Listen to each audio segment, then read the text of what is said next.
Thank thee, O God, for a mayor. Huh? We thank thee, O God, for a mayor to guide us in these latter days. Yeah. Messed up, man. It almost sounds a little. Oh, he's doing it again.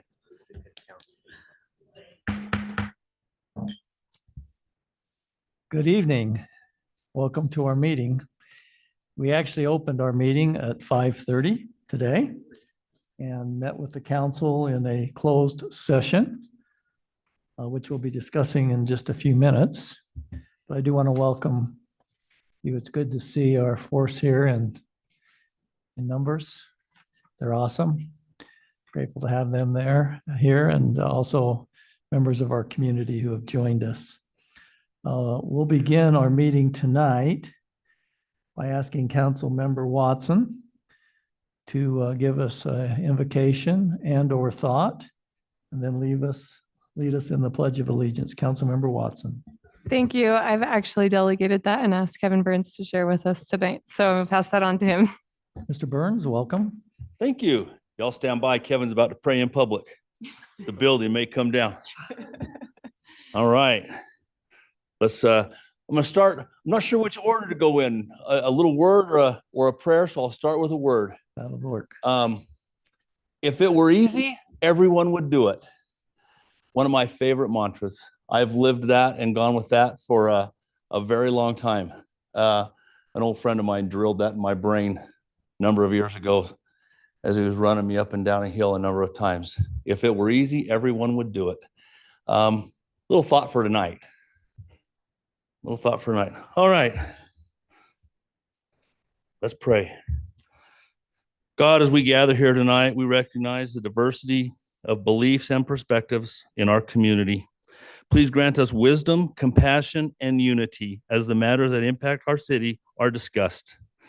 May the decisions made here tonight reflect the best interests of all residents, regardless of background and circumstances. Amen. Amen. Please rise and say the Pledge of Allegiance with me. I pledge allegiance to the flag of the United States of America and to the republic for which it stands, one nation, under God, indivisible, with liberty and justice for all. Thank you, Council Member Watson. That is the first time Kevin has ever prayed in public. So thank you. Well, you did a good job. Thank you, Mr. Burns. We appreciate it. Council, before we get into the meat of our meeting tonight, I'd like to see if there are any conflicts of interest that need to be disclosed based upon our agenda, the packet you had in advance. Are there any conflicts? I see none. So we'll go to item number 2 on our agenda, which is an action to approve the April 23rd, 2024 City Council meeting minutes. We have such a motion. Mayor, I move that we approve the April 23rd, 2024 City Council meeting minutes. Thank you, Councilmember Severing. Do we have a second to that motion? Second. Thank you, Councilmember Pulver. Is there any discussion or additional corrections to the minutes? Seeing none, all in favor of approving the minutes, please say aye. Aye. The motion passes unanimously. We will now go to item 3 on our agenda, which is public comments. So anyone who is here tonight that would like to comment regarding an item on the agenda or other city business, I would invite you to step up here to the podium. I would ask you to state your name and if you're a resident of North Ogden. And once again, ask you to limit your comments to no longer than 5 minutes. So if you'd like to comment, now would be the time to step up. And John, if we have anyone online, please let me know. Philip Swanson, North Ogden Resident Council. Thank you for being here. I liked Mr. Burns' comment that if it were easy, everybody would do it. I'm grateful for the difficult job that you all do. I'm excited for our police department and the great changes. We're sad to be losing Chief Quinney, but we're grateful for the new blood coming in, and we're grateful for the department and all the work that they do for us. Regarding the budget, just a couple of questions to consider or to maybe answer as you enter into the budget discussion later tonight on item number 10. the ramp canal trail ramp expenditure, how is that fitting in with the canal company recent edict that the canals are actually not open to public use and they're going to be posting no trespassing signs? They were wanting to fence it off and gate them closed. So I think we need to maybe pause and consider whether or not we're going to expend a pretty substantial amount of money on a 200,000 plus on a trailhead over off a mountain road if the trails are indeed closed to public and no trespassing, and if that gets enforced. So just something to think about. On the aquatic center, I noticed that there's a zero transfer as we would expect from the RDA due to the RDA expiring. Just curious if we have nailed down where, if there is a need for a transfer for the aquatic center, where that's going to come from. I know general funds, but where in the general funds? The transportation utility fund, it has a zero revenue line put in there. I know that there's been a little bit of discussion about that. I'm hopeful that we'll have more discussion about that. Personally, I don't think that we need to have a $100,000 plus study done to know that we need more money for our roads. So maybe perhaps rather than spending the money on that study, unless it's mandated by law to have the study in order to raise the fee, maybe, council can take a look at reinstating a transportation utility fee of some sort that helps bring in a little bit more revenue. There's no way we're going to do the $10 to $15 a month that it would take to get it all done. And then in the capital expenditures on page 122, 4040118, there is a program $13,000 for the park property that the county is offering. It's park property, but the property that the county is offering down off of Mountain Road and about 3300 north, 3250 north. Don't know that that's been decided on. I hope to hear some discussion on whether or not it's worth having that land. I think it's a pretty good deal personally, and I think we can put it to use. But again, thank you for all that you're doing, and glad it's you in budget season and not me. Thank you, Mr. Swanson. Anyone else like to comment this evening?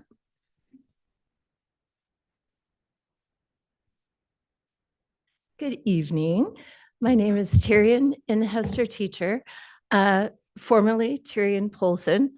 My father was the junior high school teacher at North Ogden Junior High for years and years and years, and has lived together with my mother for over 50 years on 2981 North, 1050 East.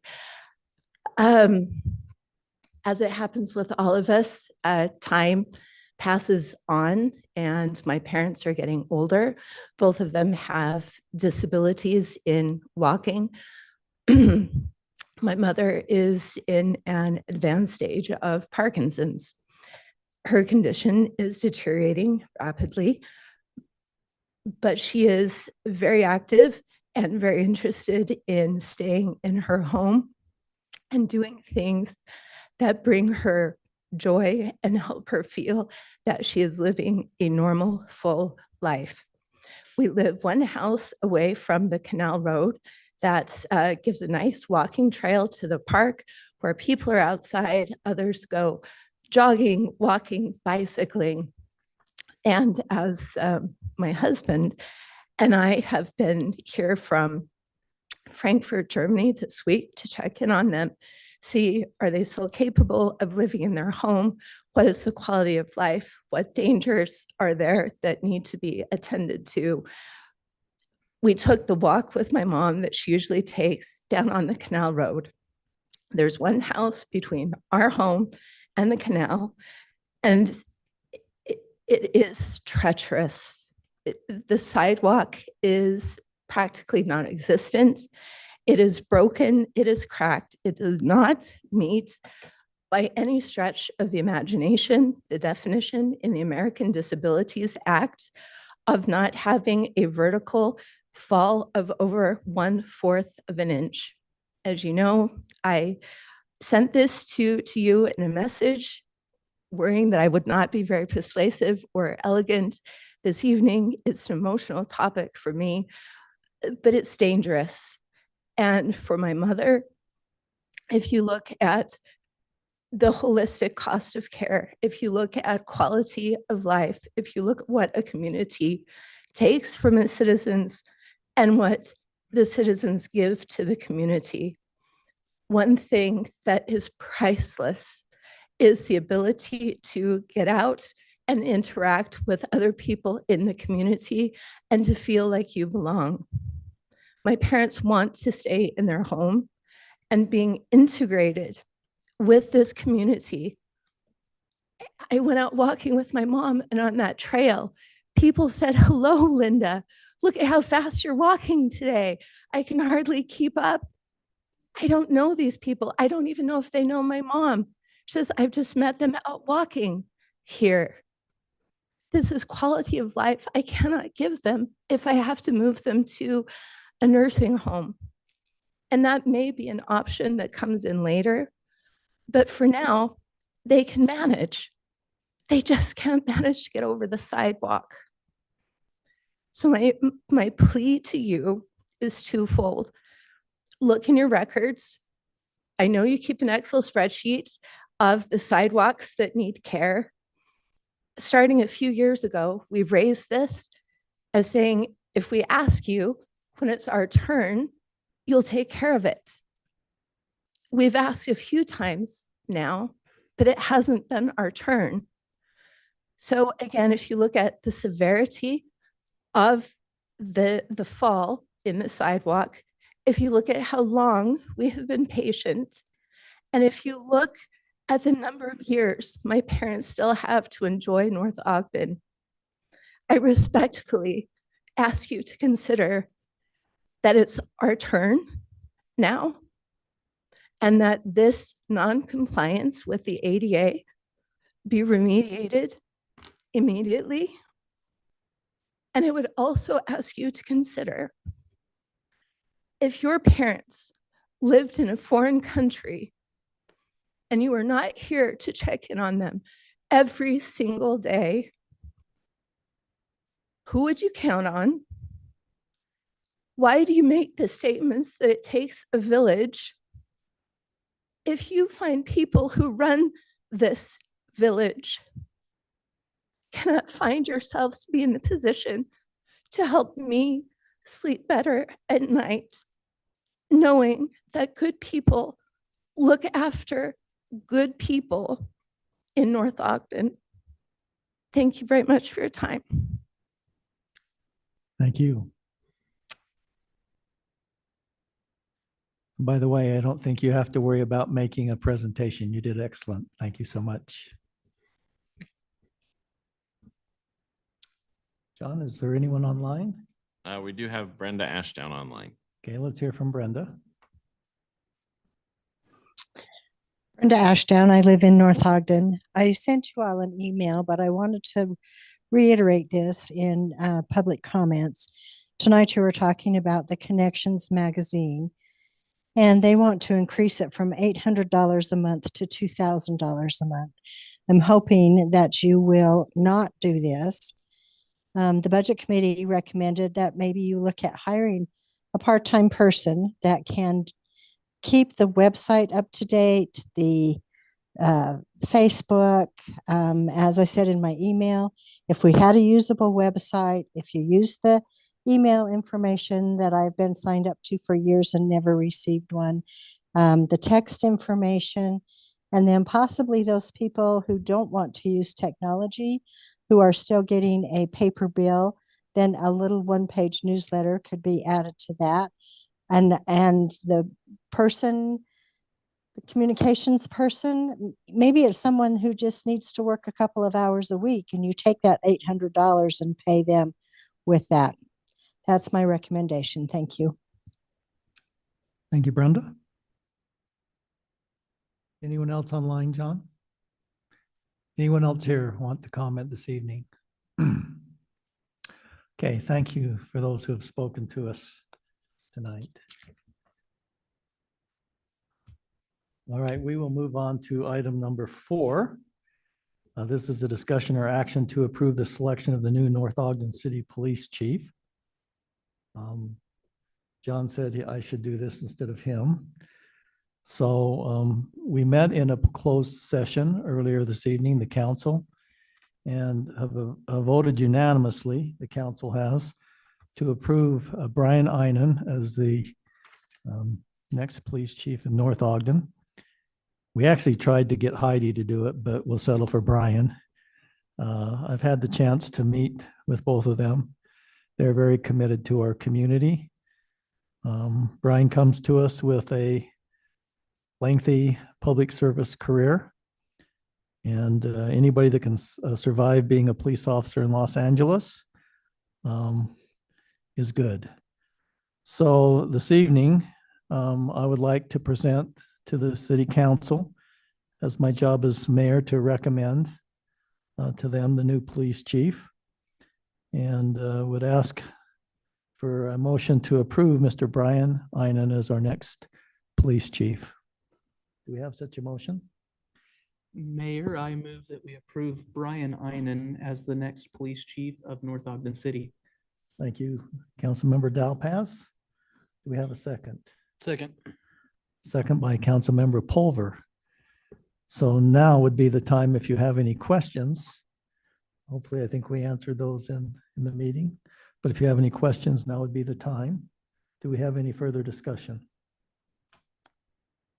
Seeing none, then I'll go with a roll call vote. We'll start with Councilmember Barker and work our way down. Councilmember Barker? Yes. Councilmember Dalpaz? Yes. Councilmember Pulver? Yes. Councilmember Watson? Yes. And Councilmember Severing? Yes. Sounds like it's a unanimous vote. I think Chief Einen will start with us on May 27th. And we'll spend time with our current chief. Where is our current chief? There he is. Council Chief Quinney. Well, you were hiding behind Heidi there. Heidi, you were kind of sloped down, so I couldn't see you there. Nice try. But I've asked Chief Quinney to give a few words and welcome Brian to our community. And then I'd like Brian and Heidi to just share brief comments with us. Well, first, congratulations. That's awesome. I just want you to know, great community, even better department, and they're in good hands. So started my career here over 28 years ago, and I'm finishing my career here.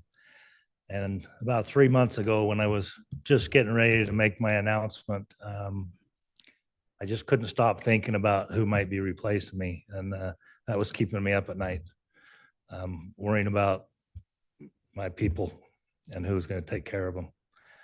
And so I just want to thank all of you for doing your due diligence to make sure that that person, the next person in line to be the chief of this department in this community, is going to take care of him. And I know he will. I know Brian well. We've worked pretty much our entire careers together in all kinds of different capacities. I know him very well, and I know he's the right choice. So thank you again, and congratulations, Brian. Thanks, Chief. And once again, thank you for your 28 years of service to North Ogden. So Brian and Heidi, come on up. Introduce yourselves. You've got a great force here behind you. This is my beautiful wife, Heidi, and I'm Brian Einen, and it's an honor to be here and to be accepted as the new chief of police for North Ogden. This is a big deal for us, and we love this community. I love raising my kids here, and now my grandkids get to visit all the time. And it's really important to me that the community is safe, and that I commit to you and to the council and to you, Mr. Mayor, that in my communication and in my actions, I will be transparent. And I specifically commit to the police department and the members of that police department that I'll be the same. And that we will be the best police department in the state of Utah for small agencies. You'll still be the best. Yes. You've got to maintain. Thank you. Thanks for reminding me. And with that being said, I do realize that I have big shoes to fill. And like the chief said, he and I go way back, and we've had some experiences, some fun ones and some tough ones together. And I think 28 years for you, 28 years for me. And with all that experience and knowing him, I do know that there are big shoes to fill. And I, again, commit to the council and to the citizens of this community that I'll do that and do my very best to do it. I've got a great woman by my side that supports me through thick and thin, from LA to North Ogden, and here we are. And I'm grateful that I know many of you that we've met in the past or just recently, and I look forward to getting to know all of you better. We've got some great people that work here at this police department, and I'm here to serve them and to serve you. So thank you for the opportunity. wanna say Thank you. anything, honey? Heidi, would you like to say a few words about your husband here? Go ahead. Yeah. Yeah. He is a man of his word, and he will work hard to put you first and do the right thing. And I commit as well to support him and do all we can to continue to have a wonderful North Ogden Police Department. Very honored to look forward to meeting you all independently and personally as well. Thank you. And the saying that behind every successful man is a surprised woman, we know that Yeah. Especially applies. in this case. Especially. So welcome to our family here in North Ogden. It's an awesome department. As Chief Quinney said, these are his family. And so he'll be watching to make sure they're taken care of. So, and we know they will be. We'll take care of him, Uncle Quinny. We'll take care of him. So, thank you and Thank you. welcome. Thank you, council. Thank you, Mr. Mayor.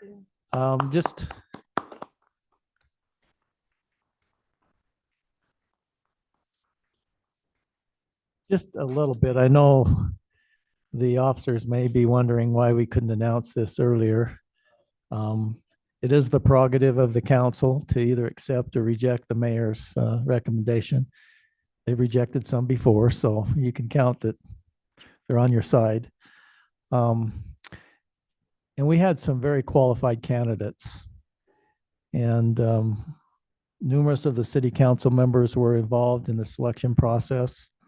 And I want the officers to know that they were very cognizant of selecting someone who would take good care of our police officers, that would fit in well with our culture. And that was something that was very, very important to our council. And so we believe you're in good hands. In fact, we know you're in good hands, and we look forward to working together to continue to keep North Ogden a great place to live.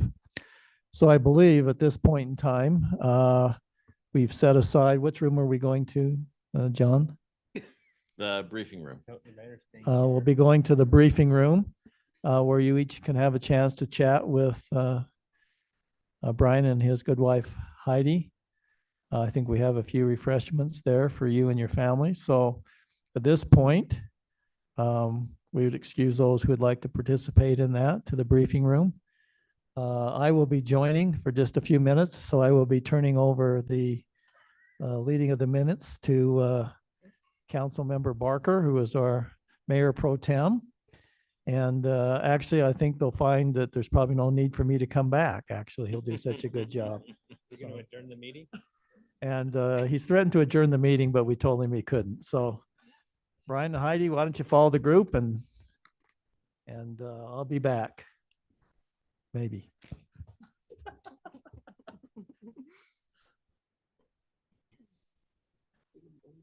I didn't either.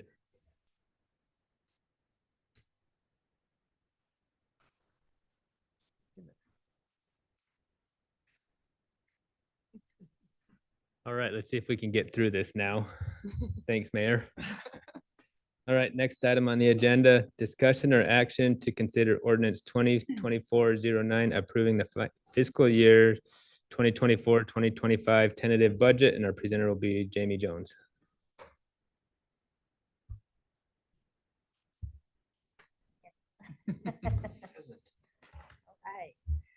So tonight we have a balanced budget, balanced tentative budget.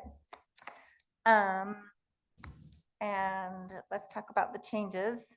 Remind everybody, last week we talked about increasing, I don't know, is that okay? Increasing property taxes. This number includes a 5% increase for the 127. We increased the sales tax 150,000. Increased revenue, or sorry, recreation revenue of $10,000, and then did the adjustment in the expense side for the finance department. And I believe the CIP fund, we dropped that 175,000 to the 125. So that brings the balance, or the budget into balance all the way through. I do want to add that on the recreation fees, I was able to take a look at that this morning, and as of right now, the budget does say 70,000 for next year's budget, but currently right now we're at 71,000 for this year. So 70,000 is just about right. The only other program that I'm aware of that should come in before June 30 is for summer camp, which is a couple $1,000. So we might end up around 74,000. So this includes the increase that we put in, or no? So, well, so when doing the budget, we were thinking $60,000 in recreation fees, and then so we upped it to 70. Okay. It depends on if council's comfortable with upping that more or leaving it at 70,000. If we leave it as is at 70,000, then it's possible that fees wouldn't have to be raised at all next year. It's possible, yeah. But it still doesn't address the situation that we've been talking about of how you right size. And that's the thing that we've been sidestepping at this point. So I don't know if staff still needs direction on that, but I think that's something we need to decide fairly quickly is, Sure. Are we doing that or not? And so I don't know if that's today or probably today, but I think that's one of the things we kind of recommended, or I wanted to try. And then also I think the Citizen Budget Committee recommended that last week as well. So if I'm remembering right, Phil will nod his head. You can't hear me? How about now? Okay, I'll lean into it. But for the recreation, to right size it, that was one of the Citizen Budget Committee recommendations. Discussion about it. Right. Okay. So I don't know, Mayor Pro Temp, what do you want to? So I think Councilmember Watson has something about that. Okay, whoops. Thank you. So I made a phone call to Becca this week and discussed this with her. The idea of increasing by 10% so that we could get around $10,000 more. And I ran that past her to see her thoughts. And her first thought was similar to Councilmember Barker's thought last time, that there could be unforeseen consequences if we choose to do this. And we might lose participants to other cities who want to pay the cheaper price. In my experience, I have kids who've done all sorts of recreation programs over the years here in North Ogden and other places. And we've also done competitive sports. And at the times where the budget is tight in our family, recreation, it shines because it is affordable. And also I'm concerned that if there's only 7 games, then families are starting to realize, oh, well, I'm out of town for 2 of these games. Anyway, I checked with Jamie this week as well. And if we lose 30% of participants, then we lose the 10,000 anyway. And so I think it's possible if we raise our prices $10,000 or 10%, it's possible that we could lose it anyway, and we just have a different problem instead of, wanting to make recreation pay for more. The other thing that I wanted to bring up is that Becca said that she is constantly checking with other surrounding cities to make sure that our prices are in line. And she says they are in line with all of the neighboring cities right now currently. And that includes Pleasantville, Harrisville, Far West, Plain City, South Ogden, Brigham City. She also makes sure that we are in line with other cities that have a similar tax base and population as us, like Farmington. We can't compare, it's not apples to apples when you compare recreation to bigger tax-based cities like Layton and Kaysville. But she is constantly doing this, checking to be sure that we're matching and in line with other cities. And so if we kind of stand out and take the lead and take this risk of raising our prices, it would be, I don't know what the right word is, but I think it would be difficult to work with all 6 of these or 7 of these cities during budget season and try to be sure that we all align, unreasonable maybe, align prices at the exact same moment, increase at this exact same moment. And so we run the risk of losing participants to other cities if we, so I stand by Becca's 20 years of expertise in this industry and how she's aligning prices. And I feel like the risk to raise 10% might not be worth it, but those are my thoughts on that. Mayor, would you like your meeting back? After this discussion, Okay. because I'm not privy to it. So All right, go ahead. Councilmember Pulver. So I guess my point is I don't necessarily, increase or not. I guess the point is that if our costs are increasing, then the citizens are paying for it, and the participants are not. And so I guess that's my point, is that if the costs aren't increasing, then I'm fine with it. I guess that's my point, is that maybe Pleasant View's costs aren't increasing, but ours are. And I guess is that something that we know about? Or, I mean, because to me, if I don't know, am I making any sense? To clarify, are you talking about Mayor Pro Tem? Go ahead. May I? Yep. To clarify, are you talking about other cities' operating expenses increasing? And that's something to consider? I just want to make sure, are you talking about other cities increasing their fees?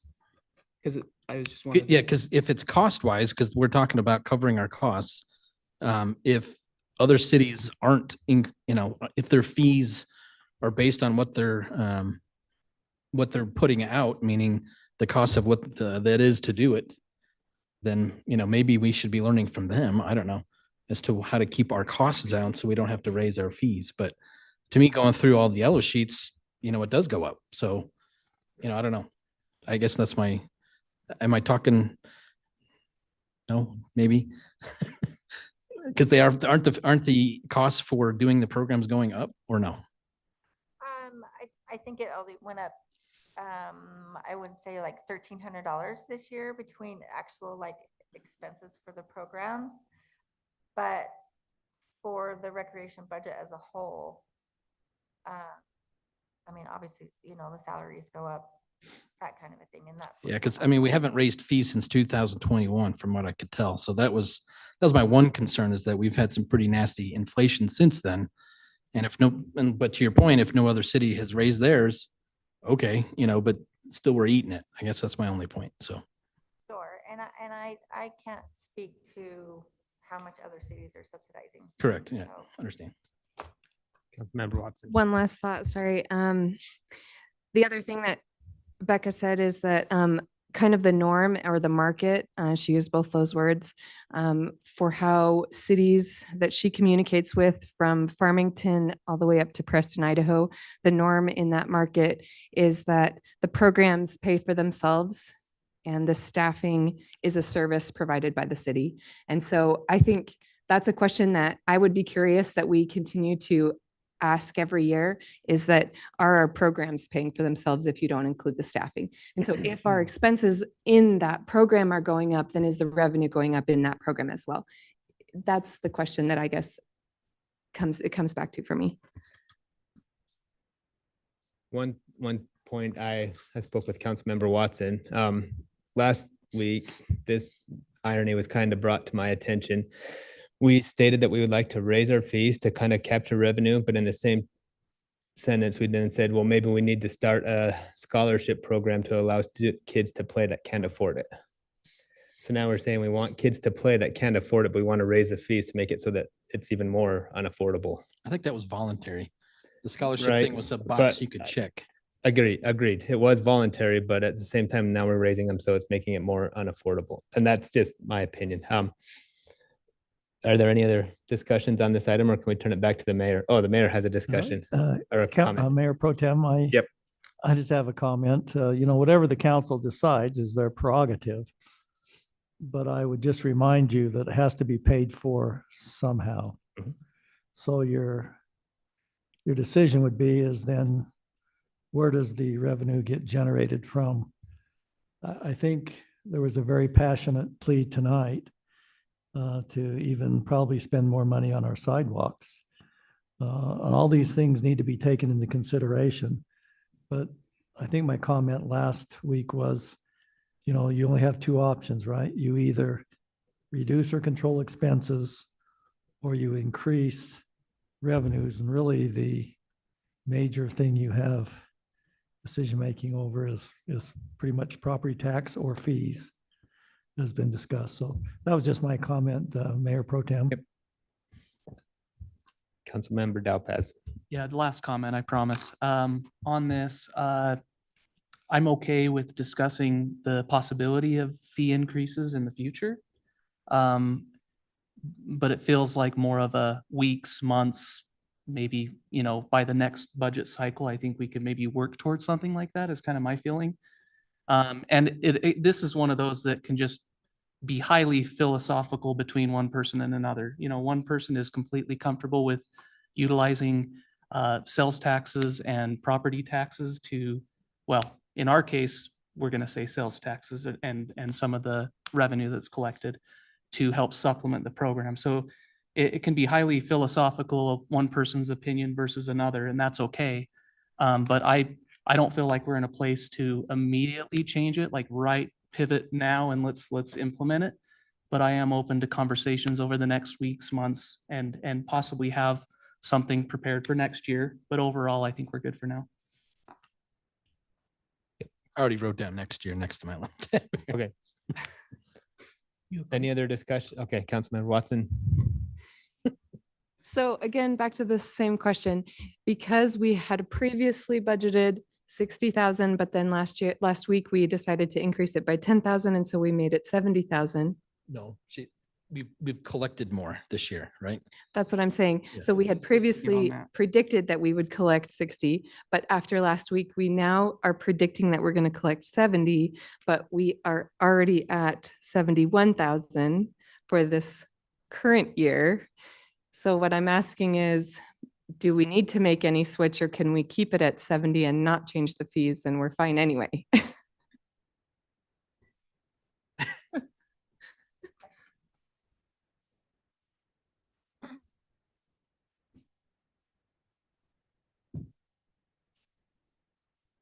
Jamie, are you having fun yet? Yes. That depends on if council wants to raise it. If we're gonna finish out this year, maybe at 74, if you're comfortable raising it, I don't know, to 80 for next year. I don't know what kind of participants are coming. I don't know how council feels that way. I don't know if you're talking about the fee itself, Well, I guess what I'm saying is, because that if still needs to be decided. So if we decide not to raise fees for participants, then the number that is currently in our tentative budget of 70,000, we could keep and not raise it anymore and keep the 70 and be fine. yes. So we wouldn't have to make an adjustment to property taxes to cover Thank the you. 10,000 we were talking about, or 12,000, I think is Well, what. it's already already in there. It's already in the budget. at 5%. Yeah, but if we take that out, I think Councilmember Watson is saying, sounds like we aren't going to be that short as we thought because our revenues are higher. So I think the ultimate question is, would we have to adjust the proposed property tax if we remove the 5% out of the budget? So if we remove, you got a 5% increase, right, in the budget? No, you don't have an increase in the current number. I thought you did in Yeah. the We have 5% in 10,000. recreation fees or in property tax? recreation fees. No. Did you have, in the budget, did you increase recreation So fees? we talked last week, we talked about increasing it to 10,000. So yes, the Yeah. 10,000. Yes. 60 to 70. It's at Yes. But I thought you 70%. collected Went from 70. 60 to 70. Yes. So she, So okay, it's so in the she's budget. just changing it to 70 based off of this year's revenues. She feels comfortable to change it from 60 to 70 Without fees increase. without fee increases. That's what I understood. So we're all good good with with that. So let's just. I'm good with that. Yeah, we're I'm good fine. with where it's Let's at. move So on. that's why So we don't have to worry about recovering the 10,000 that we thought we were going to make up I with don't an think increase in so, recreation based fees. on, you know, if we get the same participation, because we'll end up about 74,000 possibly at this year. I think that was the ultimate question.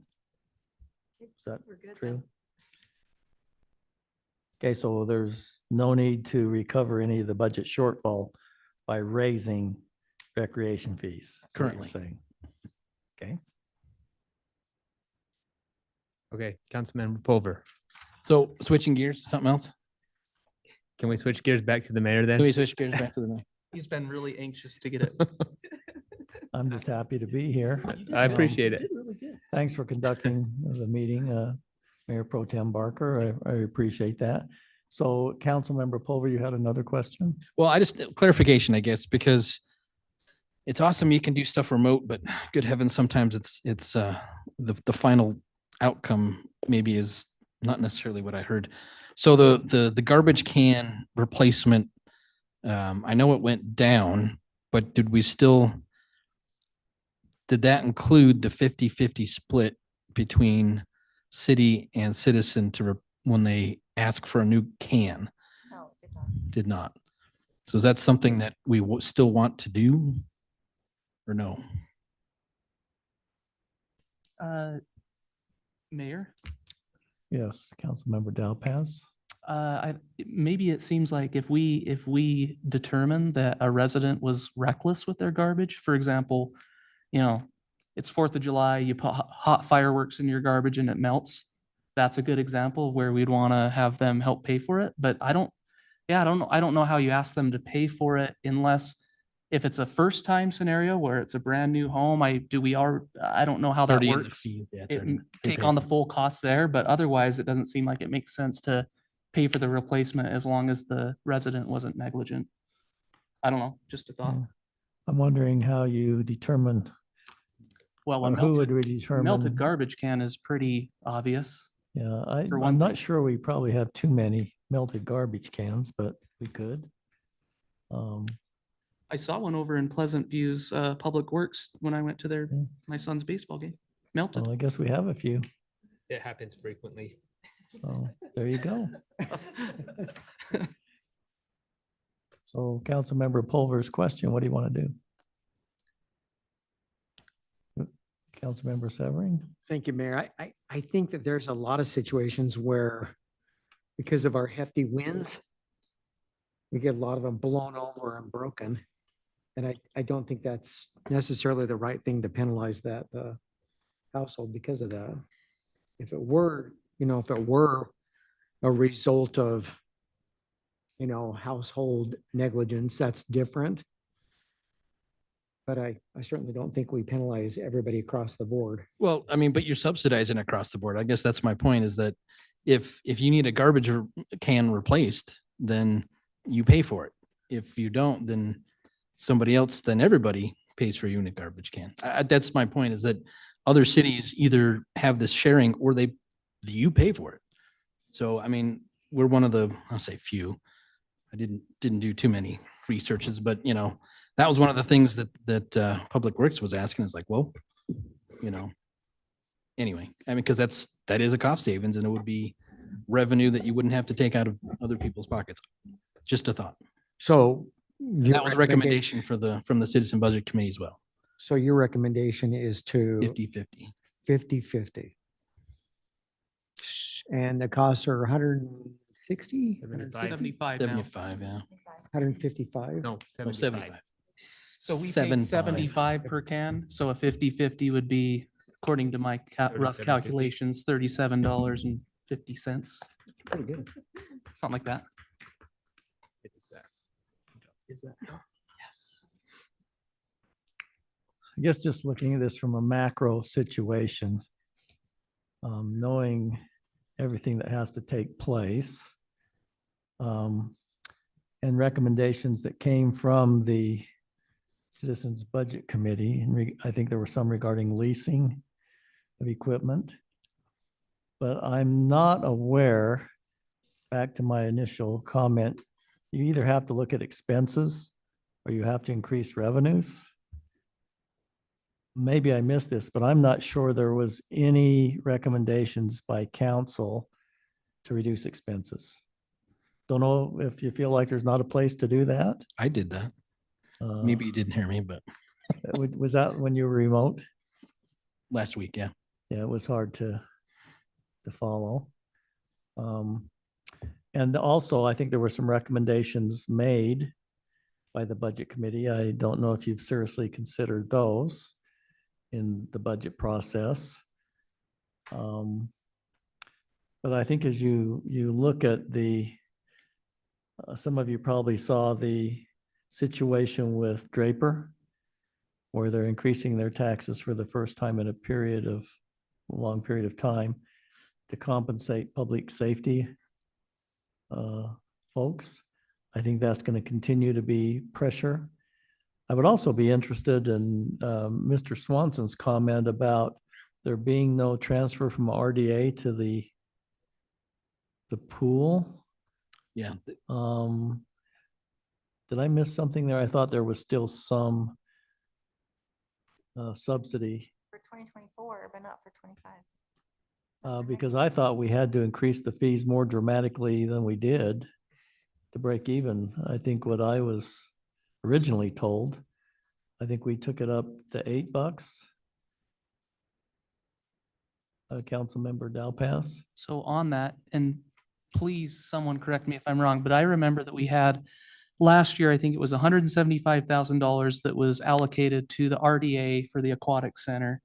And it was highly dependent on where we came in on this last year's revenues.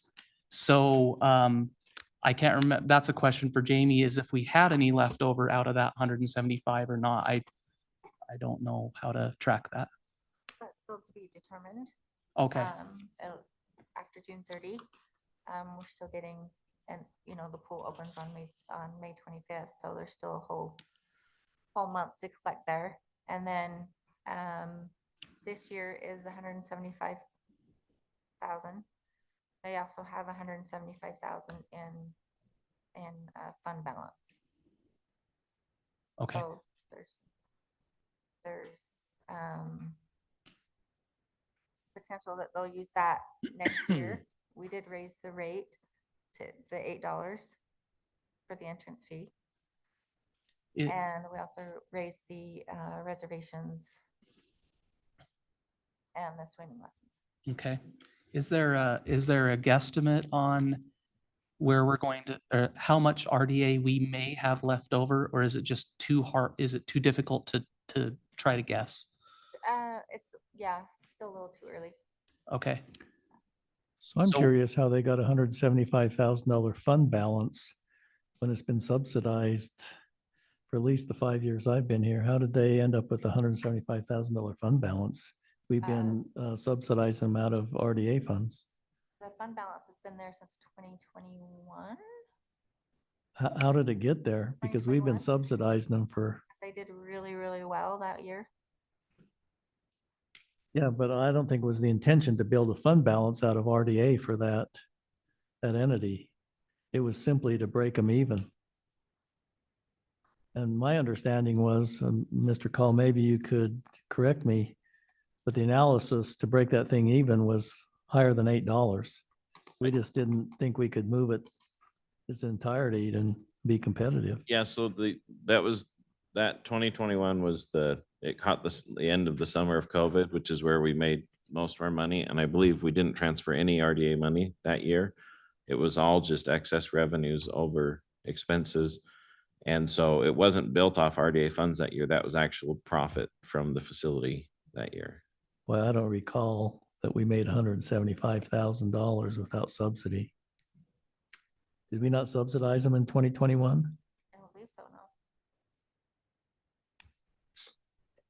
That's incredible. That's not my recollection, but I've been wrong before. But okay.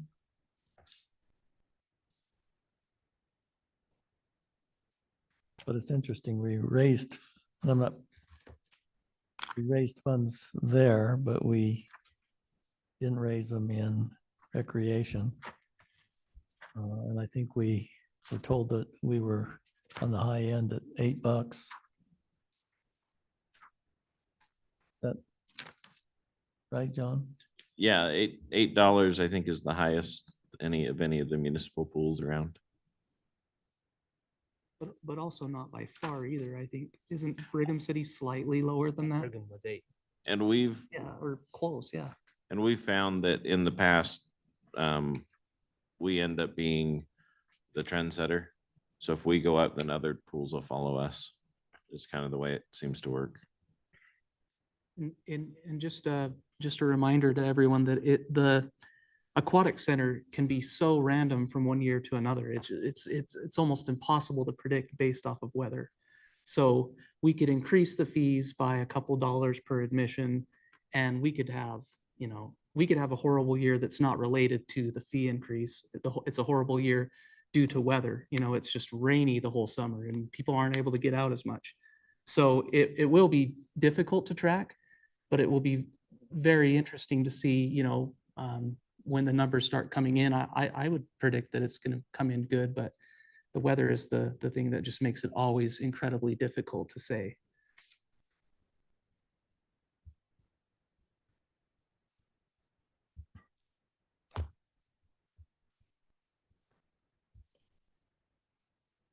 Yeah, I'm really confused now because this is exactly what I thought.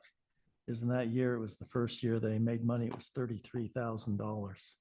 That's I what I saw. never recall them making $175,000.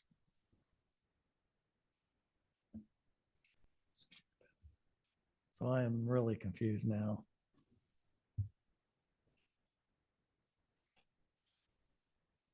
The 33,000 was in fiscal year 22. 21, 22, which is the first year that I recall them making any money without subsidy. The 33,000 got them to zero. Say what? I said the 33,000 that was transferred from RDA was to get them to zero, them to balance the budget, because they were in the whole 33,000. So when have they ever made 175,000? It was in fiscal year 21, from 20 to 21. I didn't see that. I have, They had a big influx, but I mean, if Jamie's saying it, she can go back and research and double check for us. I don't. I think of the question, because if we're not, this is a long-term thing. If that thing's not breaking even, then you need to decide how you're going to subsidize that. Because we're not talking about a one-year budget here. that's it. We're talking about the future of North Ogden and how we're going to fund it. Well, but it's a little too hard to say yet. We don't have, I mean, in my opinion, because we don't have this next summer's numbers to even have a grasp on how it affects it.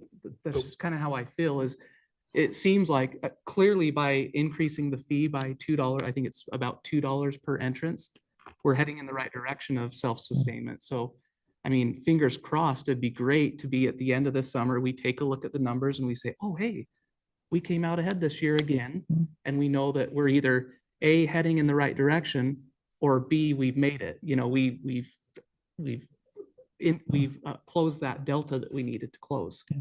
Well, this is where I'm confused because I was told $8 doesn't close the delta. It was like $10.25. But it's still, Well- it's so variable. So even though, I don't know, John, I'm guessing maybe that was part of a discussion with you and Jamie that we think it's gonna take $10 to close the gap.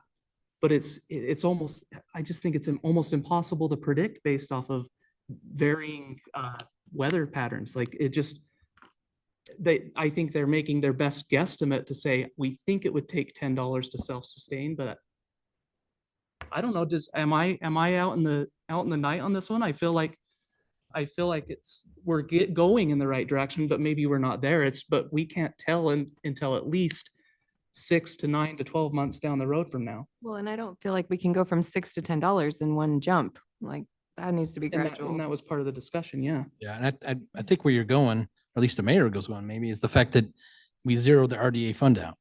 And I Yeah. don't know if that was, I assume that's on purpose. And that was, That was by necessity, that was by requirement. We were Right. required to phase it out. yeah, so but I think the mayor's point is that if we don't get there, it's got to come out of somewhere. Well, and I was told we weren't going to get there till we hit $10.25. So that's why I'm really confused that we think we're going to break even at 8. With no plan. Well, I think we did increase it as much as the council thought was. But there's no contingency to pay any. Right. I agree. Well, the RDA put aside money for this year. No. For this upcoming. Well, there may, this is a big maybe. There might be RDA funds left over from this year, depending on how all the numbers strike out at the end of the year. But if the numbers come together, Jamie compiles it at the very end of the year, she's gonna be able to tell us, hey, we actually have 25 or 50,000 left over from the previous year because I just crunched it all together and here's what it is. Or she's gonna come to us and say, hey, we expended everything from that RDA. We no longer, for the rest of time, will have RDA to put towards this place. Does that help? The way I'm explaining it, if I might be explaining it badly. Yes, that helps. Also, I know we're gonna get into the RDA later tonight, but there's 1.7 million of the RDA going to the pool, and I know most of that's for the new play structure. But is any of that to help relieve the revenue for this upcoming summer? No. No. Okay. Projects. Those all four projects. Okay. Thank you, Mayor. Jamie, so I'm kind of confused myself a little bit here. We've had 3 subjects. We started with recreation, then we moved casually to garbage cans.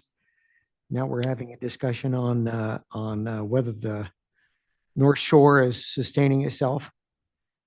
We're not supposed to be making any decisions about any one of those 3 things tonight, right? Our Or goal are is to we? Pass the tentative budget, yes. Pardon me? Our goal is to pass a tentative budget.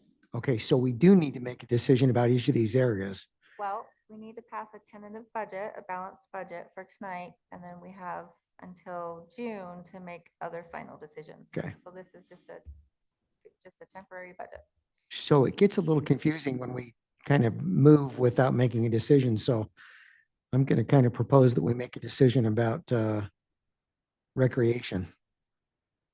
So I'm just thinking, this is how I'm feeling the room here. We might not all fully agree, but I feel like the agreement is we don't raise any fees to recreation right now. We move forward with this year's budget and I'm totally open, and it seems like Chris gave me a thumbs up, totally open to having a conversation over the next months to have maybe for next year, we talk about an increase. I'm not saying that's a yes or a no, but we continue to work through it. I'm totally cool with that. Well, I'm of the same opinion as Councilman Dalpass on that as well.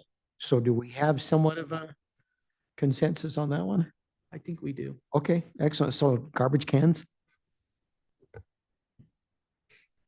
It doesn't go to the general fund. So, that's the one thing that I think there's a lot of people going, it doesn't matter. It's coming out of solid waste. But to me, if we're raising solid waste fees, it's still something we should look at to reduce solid waste budget. So, right? I mean, that's the same thing.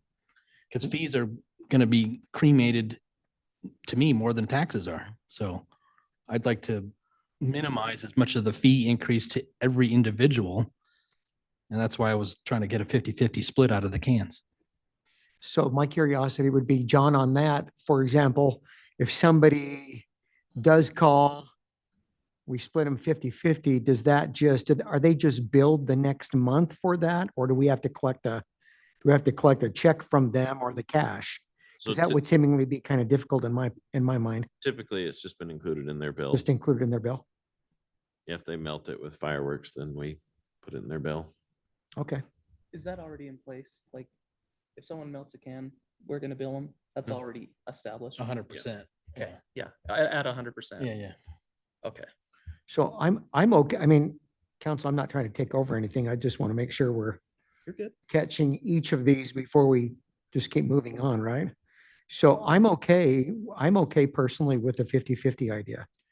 Now that it's clarified how we actually collect that. Because in my mind, I didn't know we could just go in on the computer, I guess, and say, okay, add 3750 to next month's bill. But I think the thing we definitely need to make sure that that is really, really clear to the citizens that if they call and we have to exchange their garbage can, that it's very, very clear. I don't know if we just do that immediately or say beginning January 1, 2025. I'd say start next budget cycle. Okay, that would be fine too. I'm okay with that. I just think we need to have some clarity about it. I'm not the one in charge here, Councilman Barker. I felt like we were just kind of swimming in three discussions. In and out. Okay, so Councilman Barker. So a thought that just came to me on this garbage can. Right now, we already charge for negligence 100%. So now we're proposing that we're going to charge 50-50 for everybody, whether wind or negligence. So are we actually even going to do any good? I think if it's negligence, it's still, that doesn't change. But we just said we want to charge 50-50 for everybody. Yeah, I don't necessarily agree with, I don't know. I don't necessarily agree with the 50-50 split for just every situation. A good example is like my parents' garbage can. I look over it and it's like ancient. They probably had it the 30 or 40 years that they've lived at their house. And it's like, if they just decide to call into Public Works and say, hey, you know what? The wheel's messed up on this. It's not working for me anymore. Public Works comes out, tries to fix it, can't fix it. And to replace it after paying into it for 30 or 40 years, it just seems kind of crazy. So it just, I don't know, it feels wrong. But I understand because you're trying to recoup funds. So I get it. Spreading the. Well, and there's a lot of people, sorry. Go ahead, Councilmember Barker. And then my last thought. This is me doing quick firefighter math. It might be worse than attorney math. I don't know.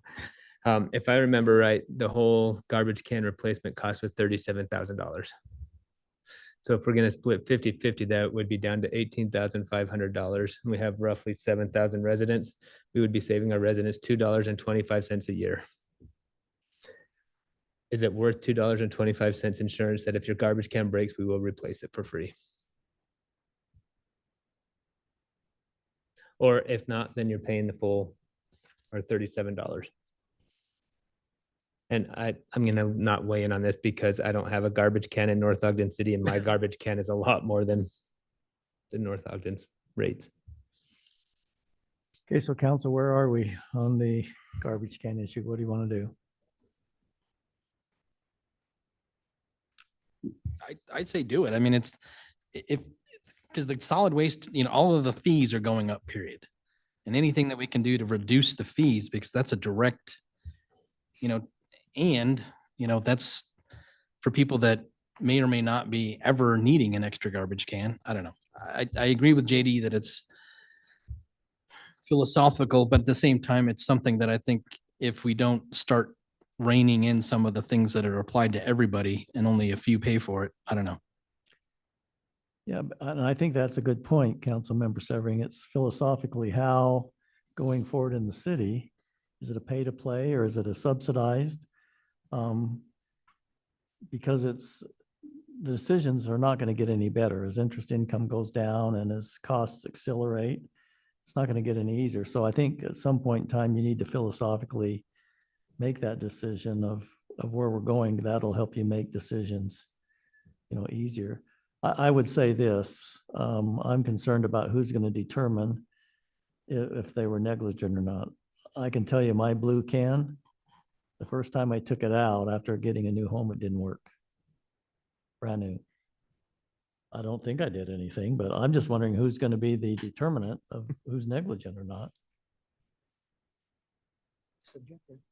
Because I'll tell you, it'll be subjective, and rightfully so. The public works folks are going to err on the side of the citizen every time.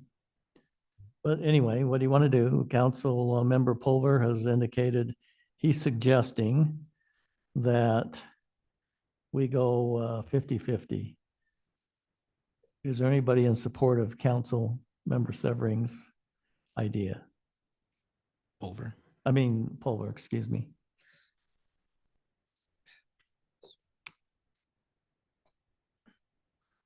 Okay, I'm not seeing anybody, so I guess we leave it where it is. What's the next item? We've talked about garbage cans. Should I keep going?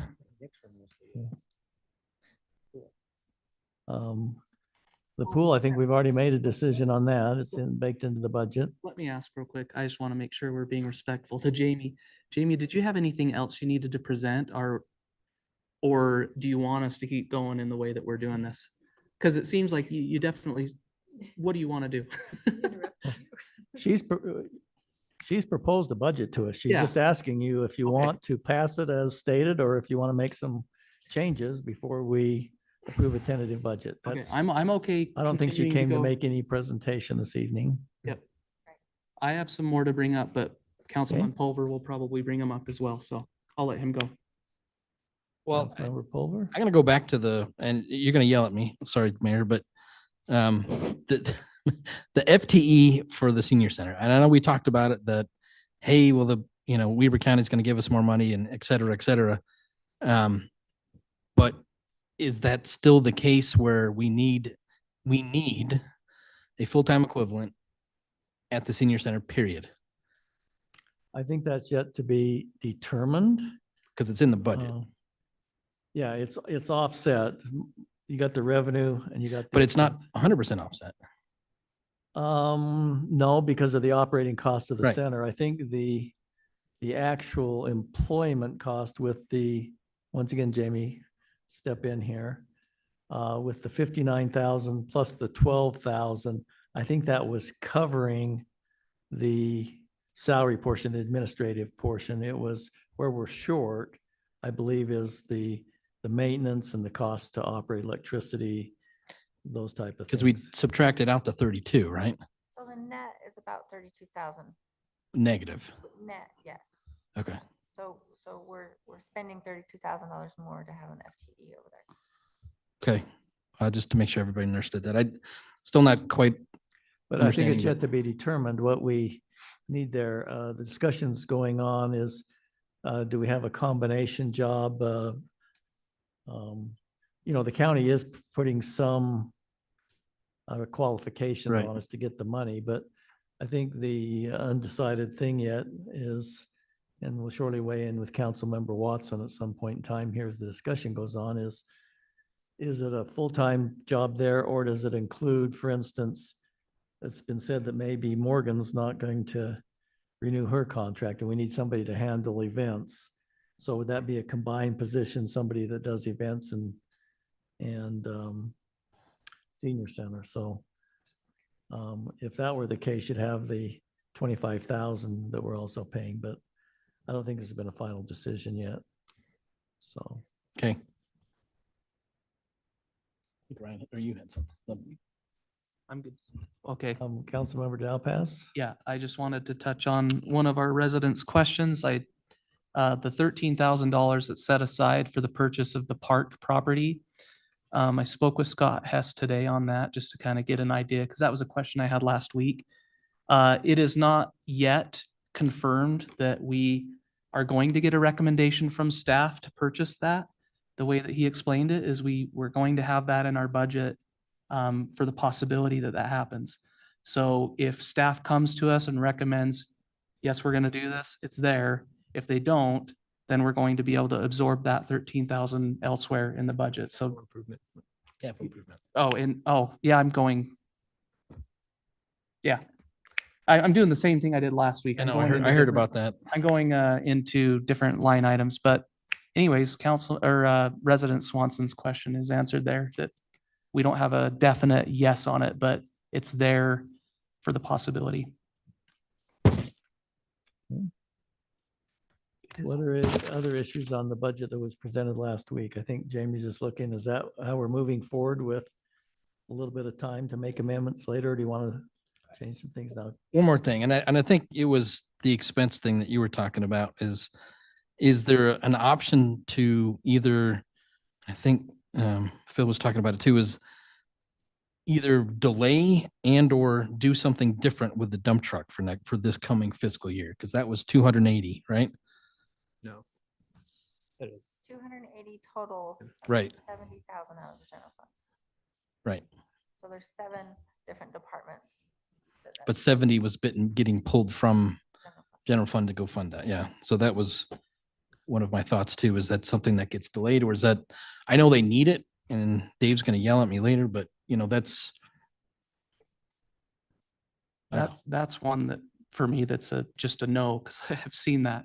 Oh, I know. that- I've seen that it. ghetto light blue dump truck that we have. And it looks like it's running on fumes. So I don't think that one's a negotiable. It doesn't seem like. But I understand it's a place to look. It just seems like it's not the right place, in my opinion.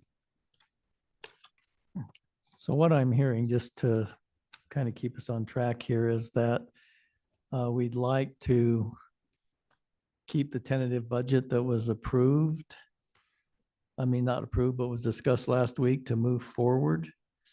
I'm not hearing of any changes the council's in agreement in making, which included, I think, a property tax increase is recommended by the council of between 4% and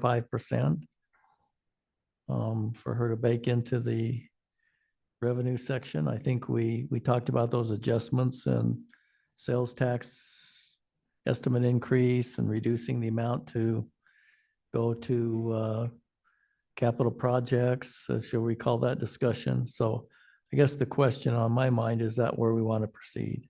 Councilmember Barker? So going back to the agenda, we skipped public comments on this and went straight to discussion. So we would need to go back to public comments before we can make a motion, since you weren't. Yeah, not asking for a motion yet, just saying, is that the direction you're heading? Is just leave things as they were last week and. Again, Councilmember Paul? I didn't like the sales tax fuzzy math stuff, but I understand what we're trying to do. I just, I mean, it's betting on the come, literally, that it's going to increase. And I don't know, Jamie's got blank stare, but I think, it's one of those things that it couldn't come in. It may not come in. So I think, Yeah, I and think it just like was- any year, you're doing the same thing. So. Right. And I think it was based upon the fact of just keeping it approximately where we're at this year right now. Actually, I think it's a little bit less. We are estimating we're going to be about 200,000 up based upon results so far. And I think it was increased 150, but you're right. It's something Okay. beyond the control. I mean, that's the one big thing. And property tax increase is not something that's taken lightly, and at least not for me anyways. And I don't think anybody in the council does it takes it lightly, but something with the sales tax is also, kind of scary. But did we just wholeheartedly say no on impact fee increases, building permit fee increases, anything else fee increase? I mean, honestly, with the one that kind of hit me as something we could add was if you want to change an ordinance after the fact. I mean, it's more like what Phil was saying about, hey, we're just doing this, it seems like every time, but if you stick a ginormous fee on top of that to go do that, then maybe they go fix it instead of, or actually read the ordinance before they do something stupid anyway. Anybody? Well, just Yeah. on impact fees, I think those have to be done by a study to justify, which I believe is approaching completion, John. We should be holding one hearing for two of the fees in June or July. So those have to be justified and of course can only be spent on non-operating functions. So that's probably off the table, but in regards to building fees, I don't know if there was a discussion on that. There is a state rule that says we can only charge a fee to cover the services. Building fees are usually pretty close. If not, maybe depends on how you look at it all, because there's a whole lot that goes into that. Planning fees, for example, are probably a little light on covering their fees, but it's also hard because there's a mix of a lot of planning doesn't just benefit the developers. Most of the planning work that we do is actually code and things that benefit residents. So there's some weird things that go on there, but we are looking at that and trying to figure out if there's more that we can justify without doing a very expensive study to prove it. Okay. And Council Member Pulver, I just point out, I don't think you were on the council, but the state auditor did send out a letter advising cities that by statute, they couldn't make money off of building fees. Then, of course, we're seeing the pressure from the legislature to reduce costs, right? So those are the things I think by statute we have to watch is, making sure that we're only covering our costs. Second of all, impact fee charged based upon a study and justification. But to John's point, is it plan check fees, John, that were relied on? The planning fees, yeah, for subdivisions and things like that. Okay. Which could be studied and adjusted prior to the passing of a full budget. Councilmember Barker, you're looking anxious to say something. So one thought on impact fees, just since I'm going through this process right now, when you do a study, a lot of it is based on your debt, and that's what determines impact fees. When we did our last impact fees study at the fire station, our rates went down. Our fees went down because we didn't have debt, and they said the impact wasn't that high. So if we do a study because we think our rates are going to go up, be prepared, they may go down, and you may actually lose revenue. Yeah, John's. Initial indications are because of the Well, significant this increase one, in yes. construction that they will go up, and ground. For example, parks. Last time we did our impact fees, the parks fee was based on 50,000 an acre, which is not. But if you have ground for sale in North Ogden for 50 an acre, I'll buy it. Yes, me too. Okay. Councilmember Watson, let's go to you. I had a separate question. The current tentative budget does not include any type of transportation fund transportation utility fee. Is that right? I believe so, that I think there was $110,000 put in for the study to see. I think there was some question, I think Citizen Swanson brought up, do we need a study? Do we need to spend $110,000? John, I don't know if that's required by law to have a support of that, or if you can just tack on whatever you'd like. But once again, that would be used for roads, it'd be kind of restricted. It'd be for the that same use. concept that the fee is justified by the expense that's needed. So there'd have to be some sort of a mathematical calculation that shows it, that proves it out. So if we do the study, then we could implement that fee. Is that what you're saying? Correct. But we couldn't without the study. You would probably be sued, and it'd be more likely to, the court would at least require you to complete a study. I'm happy to explain that because I asked a similar question maybe 2 or 3 meetings ago. I think David was here and I asked him, well, kind of similar to Resident Swanson, like, do we have to pay for something we know needs to be done? And that's the best explanation I've had yet. So thank you. part of the reason the lawsuit was successful was that Pleasant Grove had done a very thorough study before they implemented it, and it helped them succeed in the lawsuit. So are we also approving the enterprise fund increases to fees? Yes, okay. So that- Unless there's some, There's other discussion. yeah, all the budgets, she's looking for approval of all the tentative budgets, which includes the property tax increase, and the fee increases that were discussed last week.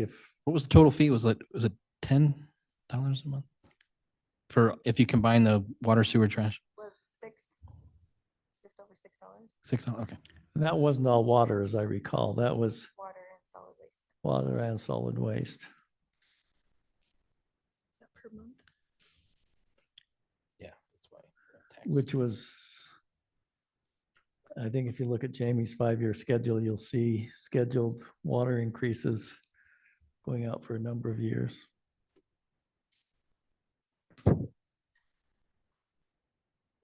So anything else before we have a public hearing?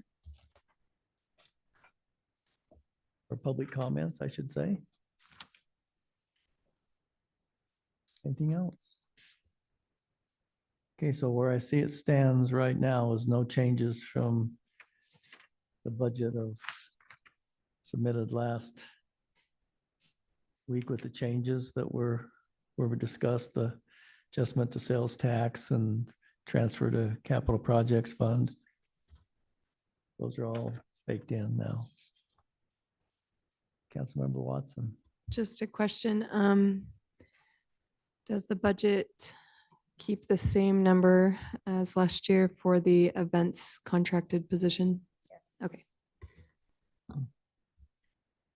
And that, if that didn't happen and we went the route of combined position there, that would be available to hire the person.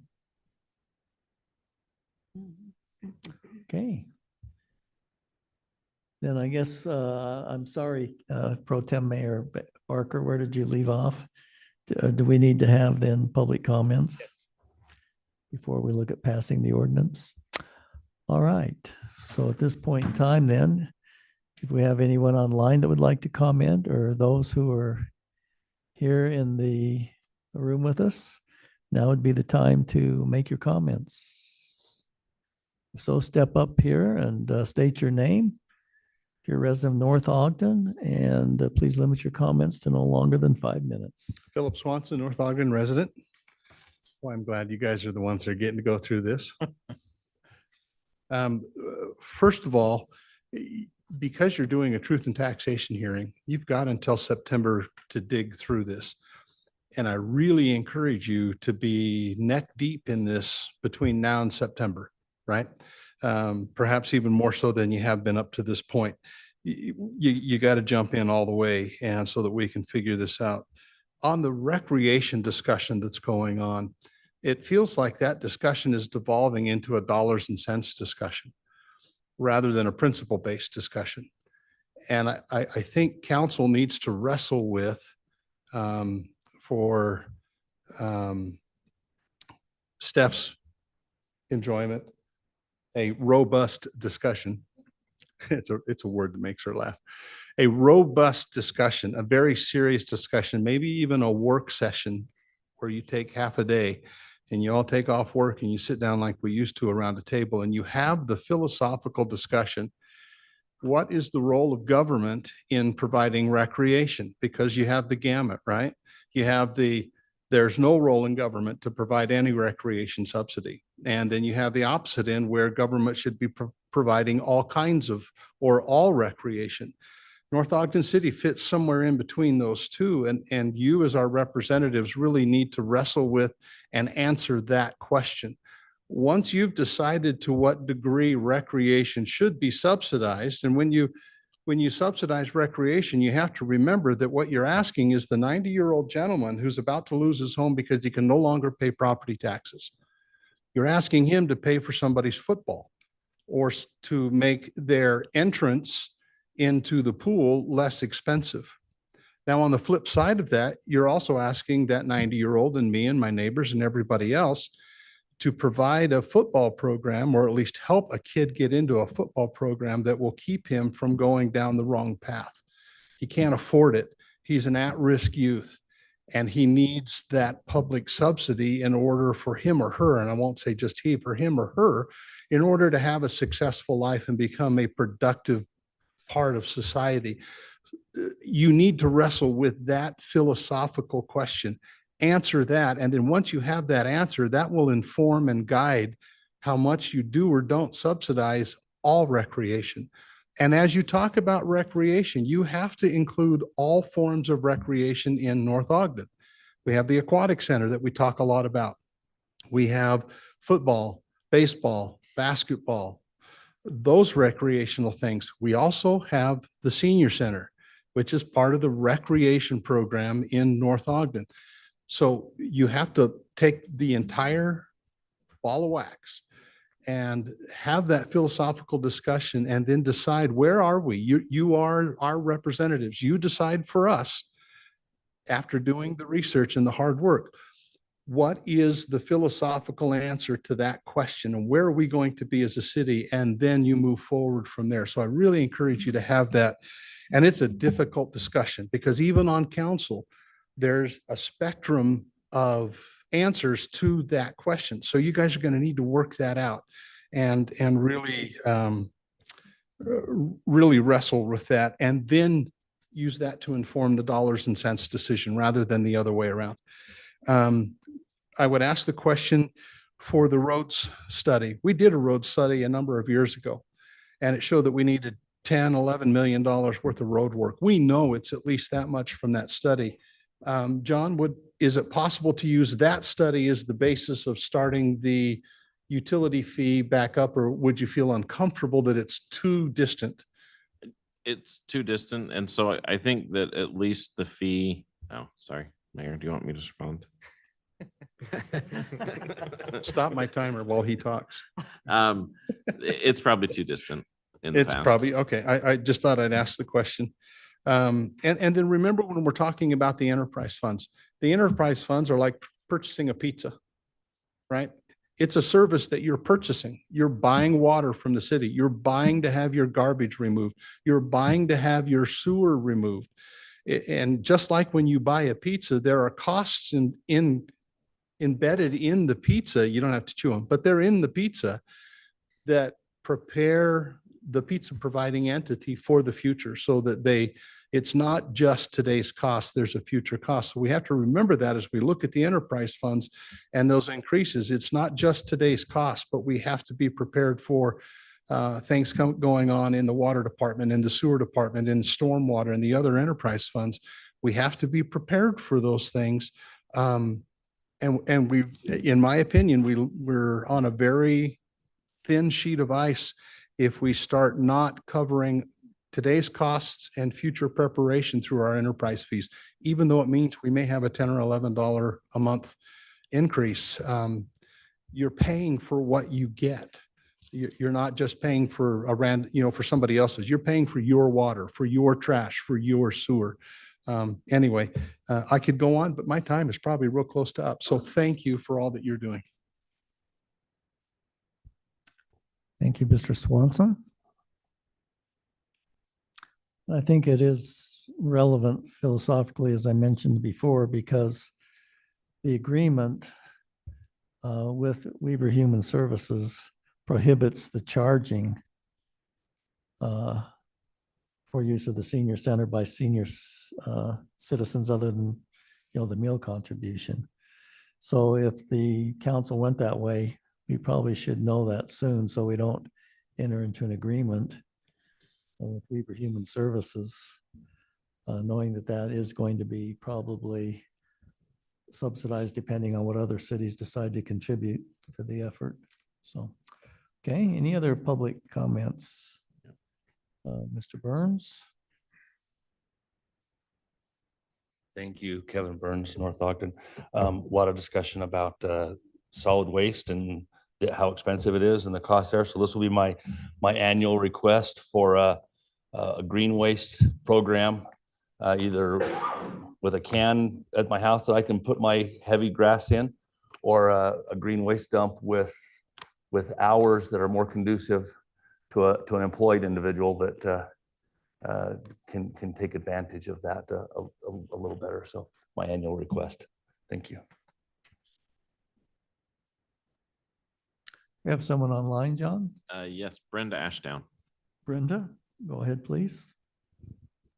Brenda Ashdown. I live in North Ogden. I'm still very confused about the aquatic center.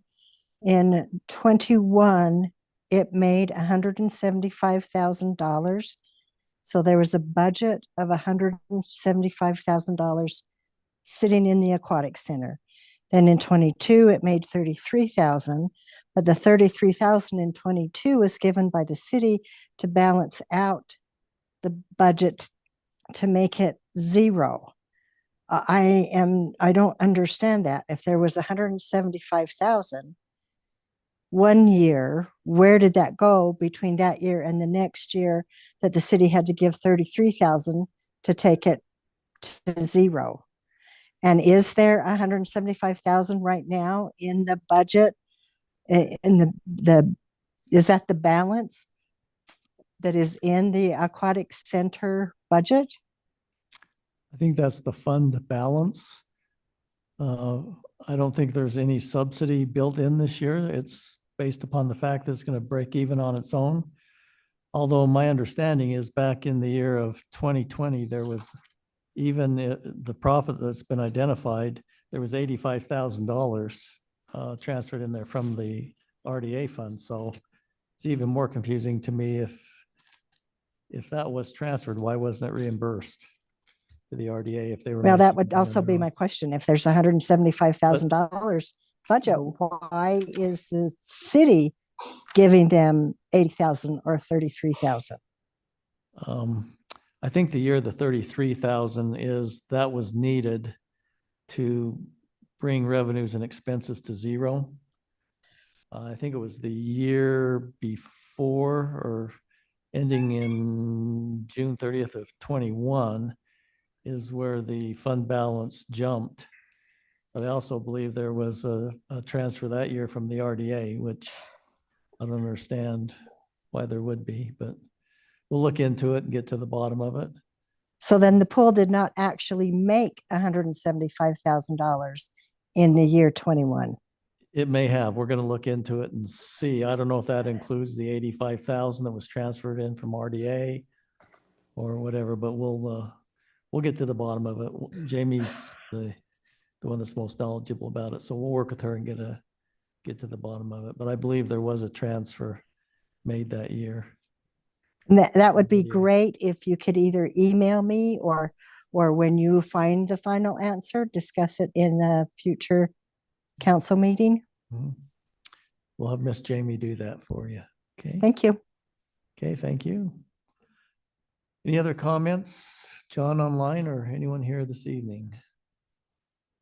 All right, council, then I think at this point in time, we'll close the time for public comments. Any further discussion before we seek a motion to approve ordinance 2024-09, which would be approving the fiscal year 2024-25 tentative budget? Councilmember Watson? The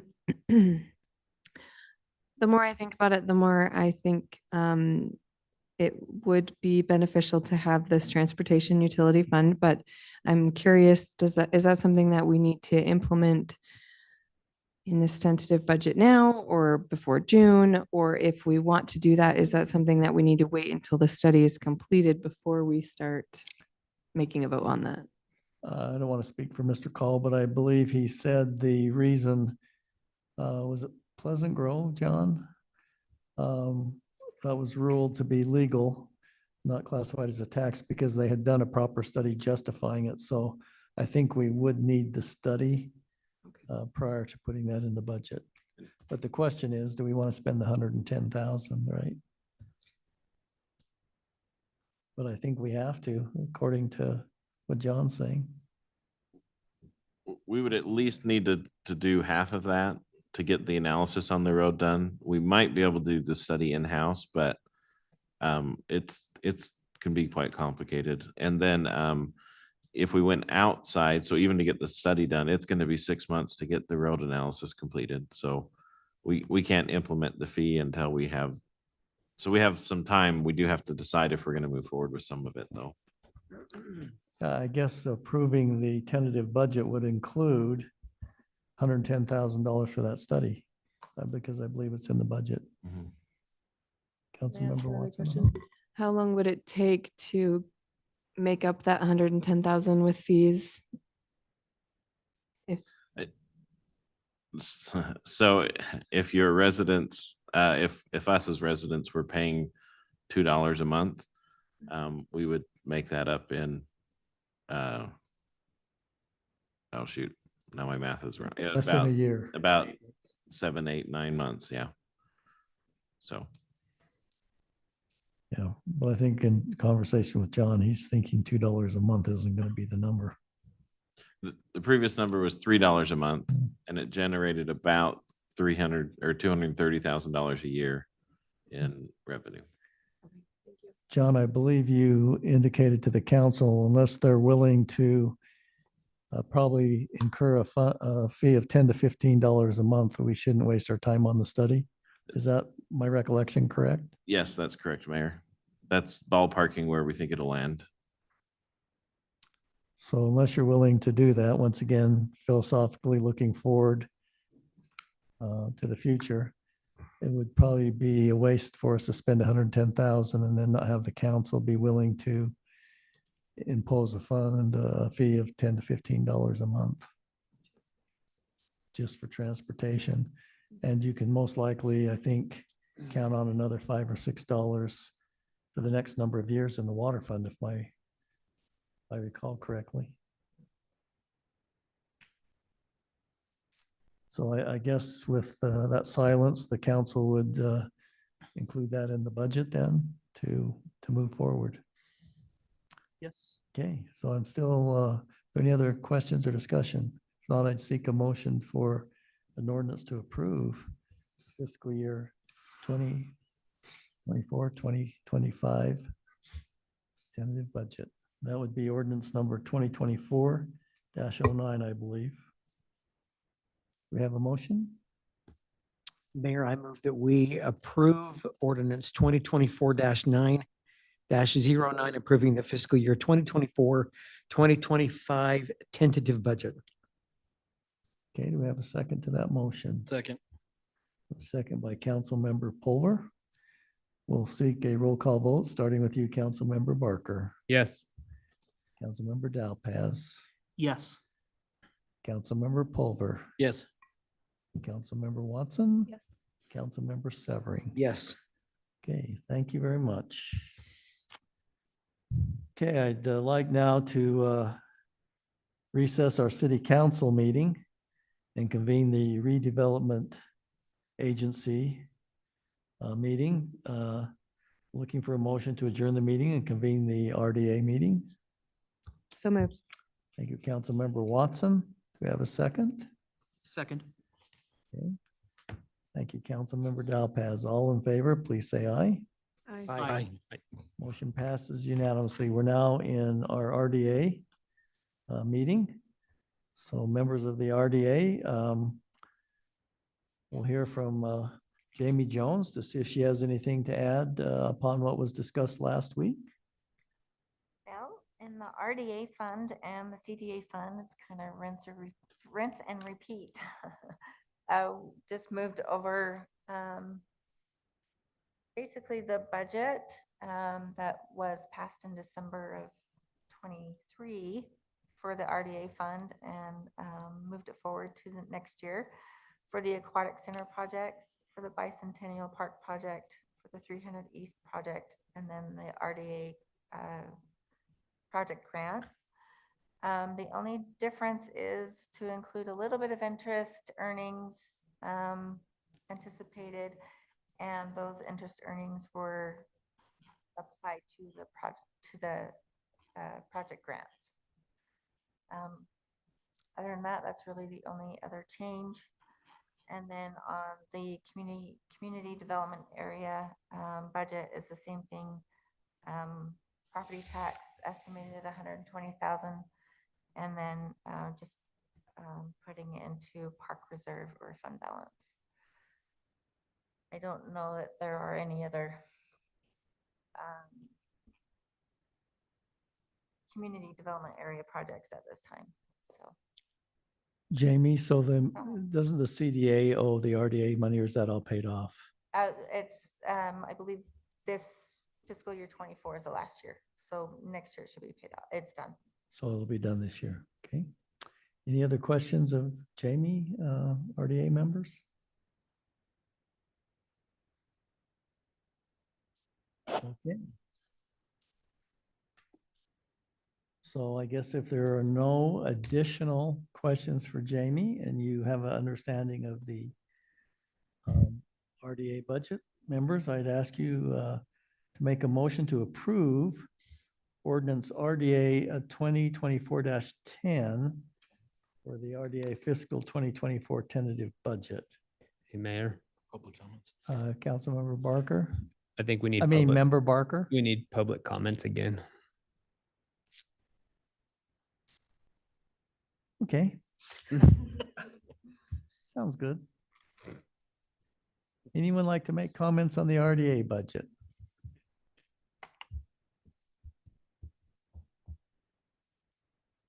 Seeing none, then we'll close the time for public comments. And we'll proceed then with a motion to approve that ordinance as previously stated. Mayor, I move that we approve ordinance RDA 2024-10, which is the RDA budget. Thank you, Member Dalpaz. Do we have a second? A second. Thank you, Member Severing. Any further discussion by members of the RDA board? Okay, seeing none then, I'll seek a roll call vote to approve that ordinance 2024-10, starting with you, Member Barker, Yes. Member Dalpaz, Yes. Member Pulver, Yes. Member Watson, Member Severing. Yes. Okay, motion passes unanimously. I now look for a motion to adjourn the RDA meeting and to reconvene the regular council meeting. Do we have such a motion? So moved. Thank you, Council Member Second. Severing. Thank you, Council Member Pulver. Any further discussion? All in favor of the motion, please say aye. Aye. Aye. Okay, we're now back in session with our regular council meeting. We'll move on to item number 7, I believe, which is a discussion or action on the North Ogden City Connection magazine. Mr. Call, I believe you'll be making that presentation. Thank you, Mayor. And we do have Ryan Speltz with the Connection Magazine here, who can, I anticipate, would come up and provide better information than I can about the request. But essentially, the issue the magazine is facing is that costs have got more expensive and advertisers have gotten more sparse. And so in order to make the magazine work, the initial request has come in to increase the city's contribution from $800 a month to $2,000 a month. And that should be enough to cover the cost to basically the postage to mail them out at about 21 cents a piece. Originally, the magazine was done at a cost of $550 a month, which was the amount of money the city was spending to send out the newsletter at the time.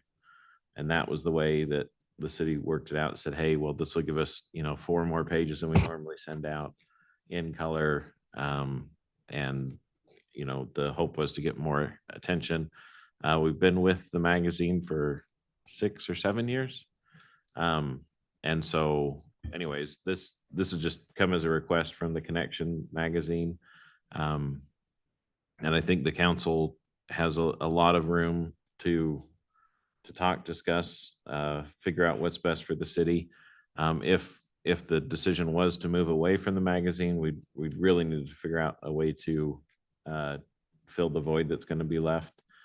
and kind of talk through that. If we're going to stay with the magazine, then obviously we need to figure out a way to cover the budget increase of $1,200 a month, or about $15,000 a year, just shy of 15. So with that, I think it'd be good to have Ryan Speltz come up and provide some information to council or answer any questions that you may have. John, when does our current contract expire? I believe in October. Okay, so we're talking about, just for the council's information, if they were to approve this, it would be, 9 months in the current budget that was just approved? Since I'm assuming we'd be under contract through October. I think if there may be the option for the parties to agree to opt out if there's not additional funds available. Both parties, or can one just opt out? It takes both on this one. Okay. So if the council did want to continue through October, contractually, they have that right, correct? Correct. $800 a month. Okay. Council, would you like to hear from Mr. Speltz? He's here with us. Ryan's here, more than happy to. Sure. Okay.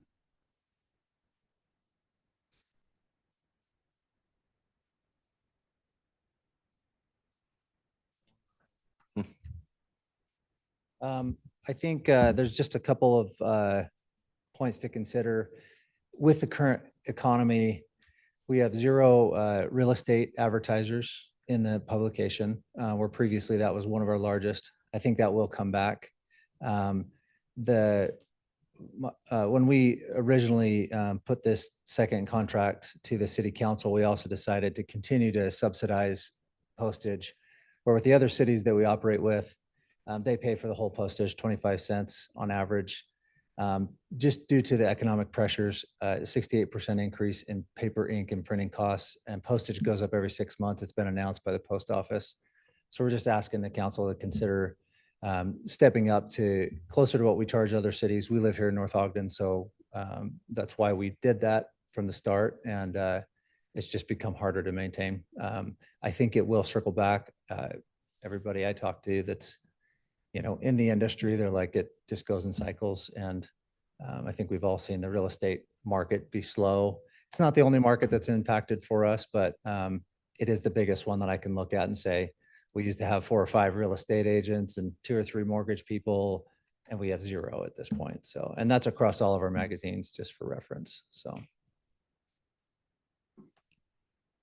Any questions for Ryan? I don't think it's a surprise that costs have gone up. Yeah. I think the question is that something that you feel is meaningful, or is there another way to communicate with the citizens? Mr. Call? 2 things I probably should have mentioned. Katie Gerard is the one who coordinates with the magazine, and she was going to be here tonight, but had another commitment, and she would recommend. She thinks it's a good product and the city can benefit from it. There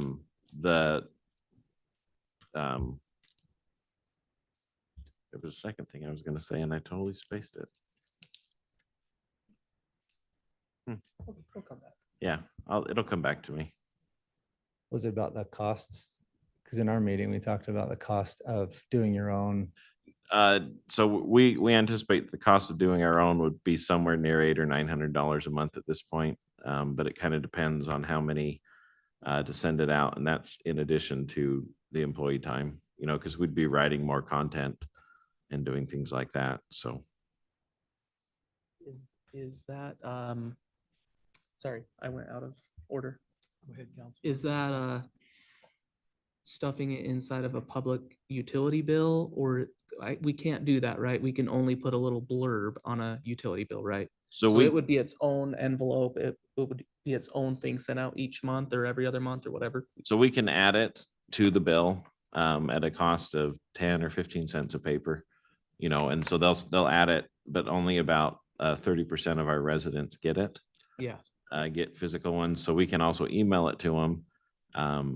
And I'm not sure everyone reads their utility bill email. And then we do get folks who call us if the magazine doesn't show up on the first day of the month, asking where it's at. And we also have residents who call and complain and say, please stop sending this to my house. So there are mixed reviews on the magazine. And I couldn't tell you how many people are going to miss it versus how many people are going to be glad it's gone. If, depending on what the council decides. Councilmember Watson. So I'd be curious to know if the magazine, are we paying just postage? Is that right? So if the magazine were a quarter of the length of or the weight, what would that do to the charges, the fees? So we're currently at the lowest possible postage for the way we mail it. It can go up if we get thicker and have more pages, but it does, even if we cut in half, for example, it's the same postage. So all the way up to 48 pages, it's the same.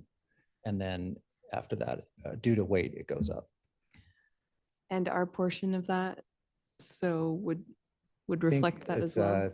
6 to 8 pages, I think is what the agreement reads. And then we usually accommodate when you need more space too. So we'll make space when there's a couple times a year. It's actually usually the other way. There's less space. We have more space available to you than you use, but a couple times a year is usually overflow. Or if there's a big, thing that's passed here that we need to communicate, we've done that a couple times too, where we could communicate that, take a little more space. Councilmember Delpaz, please. I think I know the answer, but I have to ask it. You're probably not interested in less pages taken out by the city because you're struggling to find advertisers to fill it as it is. Is that pretty accurate? So there's not really room for discussion of we go from however many pages to a lower amount, right? Yeah, the whole goal of the publications from the very beginning was to provide a service that benefited the city and benefited the residents and benefited the business owners. So I think I feel as good it's a disservice when the city doesn't fully use those pages too, because there's things to communicate and people do read it. And I get those calls too when we don't send it out. I don't get as many that say they don't want it anymore, but at first there were quite a few, but now it's the fourth outcome. And I got one just the other day. I didn't get mine till the 12th and half the calendar was done. So yeah, that wouldn't really change our obligations as part of it to do that. Okay, thanks. Councilmember Pulver. More of a generic statement. I think the Citizen Budget Committee went round and round on this is how do we communicate with the citizens? And that's Connection Magazine was one of them, but it was kind of disjointed as to how effective it was. And I think that was one of the things that we're worried about overall is how to get the most bang for our buck and making sure that, we get to all of the people that I don't want to say it too loud, but most of the people that want to know about stuff come, so, look behind you. Those are the people that show up and then Brenda that's online. So, those are the big five that show. And I think the problem that we face, as Susan Kilborn would say, is people caring enough to actually go find the information. And I think with the new website, I think that's kind of the direction that I'm thinking that we head is more electronic, but at the same time, if we can keep it, that'd be great. But the problem is finding, as you probably heard through this whole meeting, of how to squeeze out of the 15 grand out of the budget is I don't know, we're trying to get rid of little things here and here to come up with stuff. And anyway, so I think I see the necessity, but at the same time, the cost is something that is going to be a driver. Anyway, thoughts? Okay, what other questions do you have for Ryan?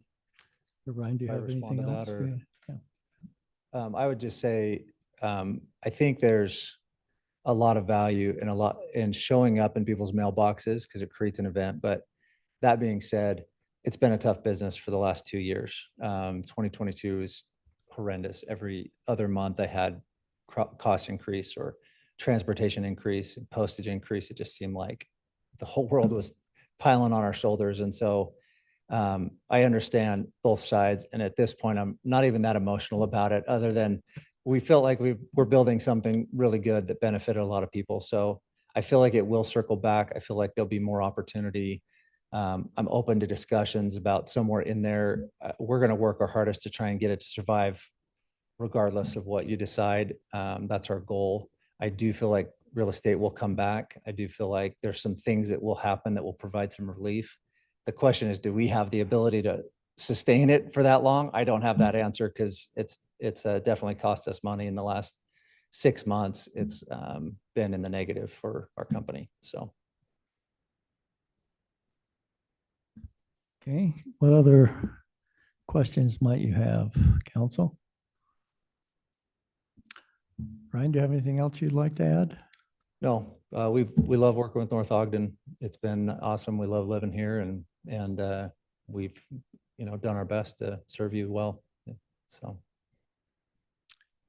Okay, council, our agenda item tonight is looking for a motion either to continue the distribution at the cost of $24,000 or to discontinue the distribution of the Connection magazine. Would someone like to make a motion to support one of those positions? There's not an in-between. I think to the mayor's point earlier, that contractually, we still have some time to, to participate. And so we could at the very least keep doing the $800 a month that we're committed to and, that approach it that way. That is currently in the budget. So the 800 a month is in the budget for the entire year next year, correct? That's what's in the budget. So as you mentioned, I think earlier, about 15,000 increase. Anyway, Councilmember Pulver, you have a suggestion? I was just going to motion that we continue it through the current contract cycle, not the right word. And then, in the meantime, we come up with a solution to, what between our website and other things to decide how the Connection magazine hooks in with all of our communication for the city, trying to figure out if that is part of what we want to continue until, obviously, and make a decision in October. Okay. I would just throw out, if I'm Ryan, trying to plan ahead, it'd be nice to know, but we do have a contractual right to the 800, but I'm sure he's interested in planning the future of his company and so your motion is to just continue through October and no other decision tonight, is that? Correct. Not tonight. I still have, there's a lot of things we need to talk about. I know Citizen Budget Committee had recommended certain things at least to discuss about the Connection magazine, whether to keep it or not. And I think we need to philosophically decide what communication avenues we're going to be continuing instead of shotgun and everything. And maybe this is more effective than that. And I think, was it Brenda that said, maybe take that money and give it to someone that's more part-time to develop all of our websites / social media / whatever. Anyway, was it Brenda that said that? Somebody said that. I wrote it down. Anyway, so that's options that we have to decide between now and then. So I guess we wouldn't need a motion to continue our current contract. We'd only need a motion if we're going to increase the cost or discontinue, because we have a contractual opportunity till the term expires in October. So if there's no other motion, I guess we would just leave it as is, knowing that in October, the contract does expire, which would in essence probably be a motion to discontinue, because I'm sure, well, I shouldn't speak for Ryan, but I don't know if he's losing money, how much longer he would do that past October. But is that where we're at, council? So I agree with Councilman Pulver. I think we do have to take time to decide what our next steps are. It's unfortunate and it's sounds like a lot of things that are very much out of Connection Publishing's control with cost of postage and advertisers and all of that. I can't remember if I was on the council the last time that we approved an increase. I can't remember. But when that was increased from 550 to 800, it was, probably a high percentage increase, 550 to 800. That's a decent increase. But this increase is, more than double. So it just seems unfortunate, but we probably just need to let it ride through October.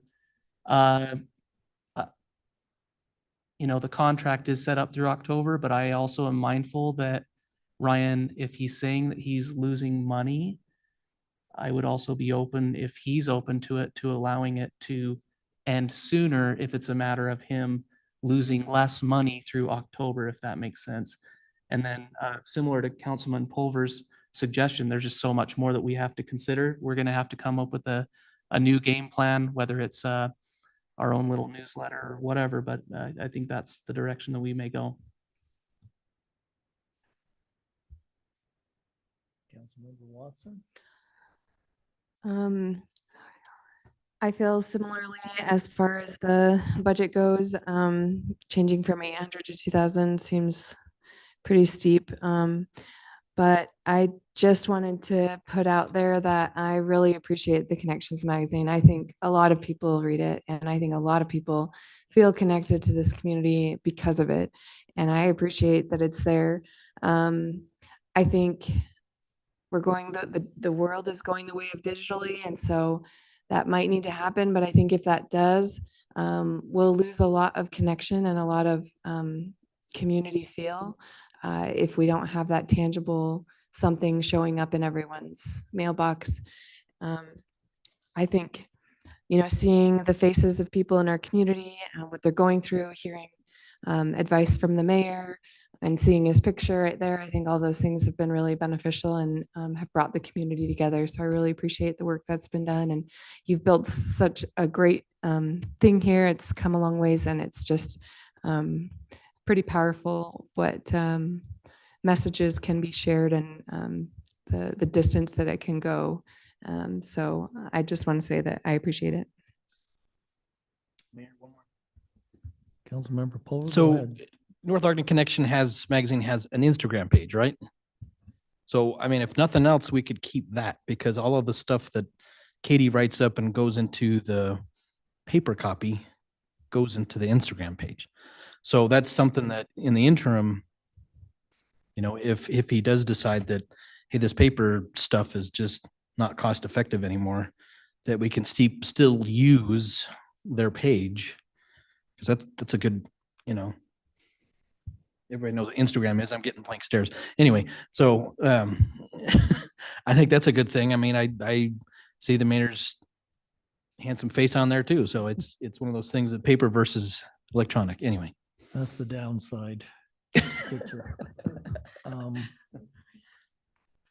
I guess the question would be, once again, looking at the overall big picture, is that the council is saying that they need some more time to determine the best method of communication. That may be the Connection magazine, may not. But I guess the question is council, how long is it going to take you to make that decision? Because I think it's fair to Ryan to get a decision to him as quickly as possible so he can plan his business. Councilmember Dalpaz? So, I feel comfortable that at least my decision is that October would be the end. I personally feel very comfortable that that would be the max engagement that we have, at least for now, unless, maybe in a year, 2, 3 years down the road, if he comes back to us and says, hey, we've got some viable sponsors that have, or advertisers that have come forward, we want to readdress this. Yeah, fine.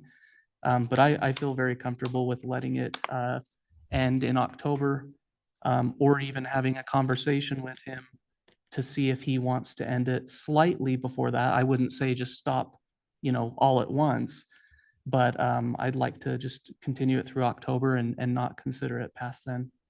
So is that your motion? Yes.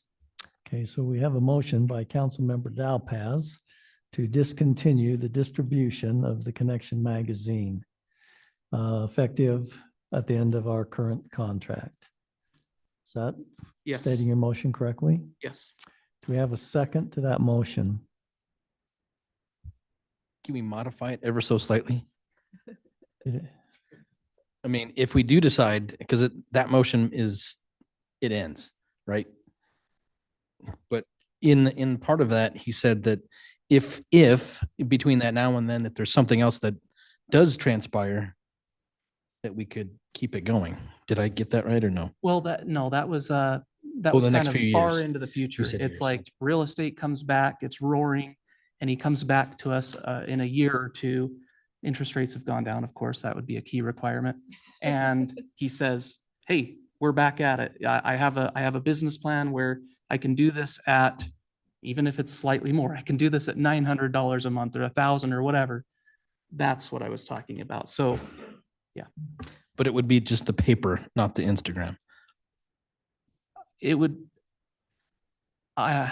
Sorry, I don't know if that's I don't think I connected. understand your question. Sorry. Because, well, there's a paper copy that goes out and then there's an Instagram page for North Ogden. Yeah, I'm sure that I'm guessing, but without asking him, I'm guessing that his Instagram page Connected. is highly tied to the publication. So I would guess that October timeframe, he's probably going to not, accept things from us and advertise for us through there. So we do have a motion. Do we have a second to that motion? Second. Have a second from Councilmember Barker. Is there any further discussion? If I could throw this out for consideration and maybe we could work with Ryan. I'm sure he's a marketing expert, to see if there's some way we could work together for an electronic version that would be beneficial to both parties. Versus getting our own person. I think if Ryan would be willing to do that, but at this point in time, I'd ask for any further discussion on the motion itself, which is discontinuance of the Connection magazine at the end of the term. Paper copy, right? Yes. That's what we're discussing, yes. Because there is an electronic version as far as I understand too. Yeah, but I don't think we have a contract that indicates that, do we, John? So it allows it to be published in all forms. And so there's always been an electronic version since the beginning, but If we take out the mailing part of it and just make it electronic, does that? I don't think that exists. But remember, the proposal is $2,000 to publish. So that's what the motion is. But I thought most of it was mailing. But I don't think we have a motion. I don't think we have a proposal Right. for any other method at this point in time. I mean, I don't think we have a proposal at this point in time for anything other than to publish it for $2,000 a month. Now, that doesn't stop us from negotiating something with Ryan down the line, but I think that's the ask of the Connection magazine is for $2,000. And I think if Ryan would like to come back with a different proposal, I'm sure the council can consider it. I think the ask right now is an increase to $2,000 to publish the magazine as we currently know it. I think Councilmember Dowpaz has made a motion to discontinue it based upon that, but does not prevent further negotiations with Ryan. And I think I heard the council say they'd like some time to find out what the most effective method of communication is. That surely could involve Ryan going forward. So once again, we have a motion and a second. Any further discussion? All in favor of Councilmember Dowpaz's motion, please say aye. Aye. Opposed? Opposed. Thank you. Motion passes on a 4-1 vote. Can I explain why? If you'd like to. It basically, I'm seeing that we're just making a final decision on that, and I don't think we're prepared for that, but that's just my opinion. Okay. Thank you. I will now move on to item number 8. And this is a discussion, I think the initial presentation, introduction will be made by Mr. Dowpaz.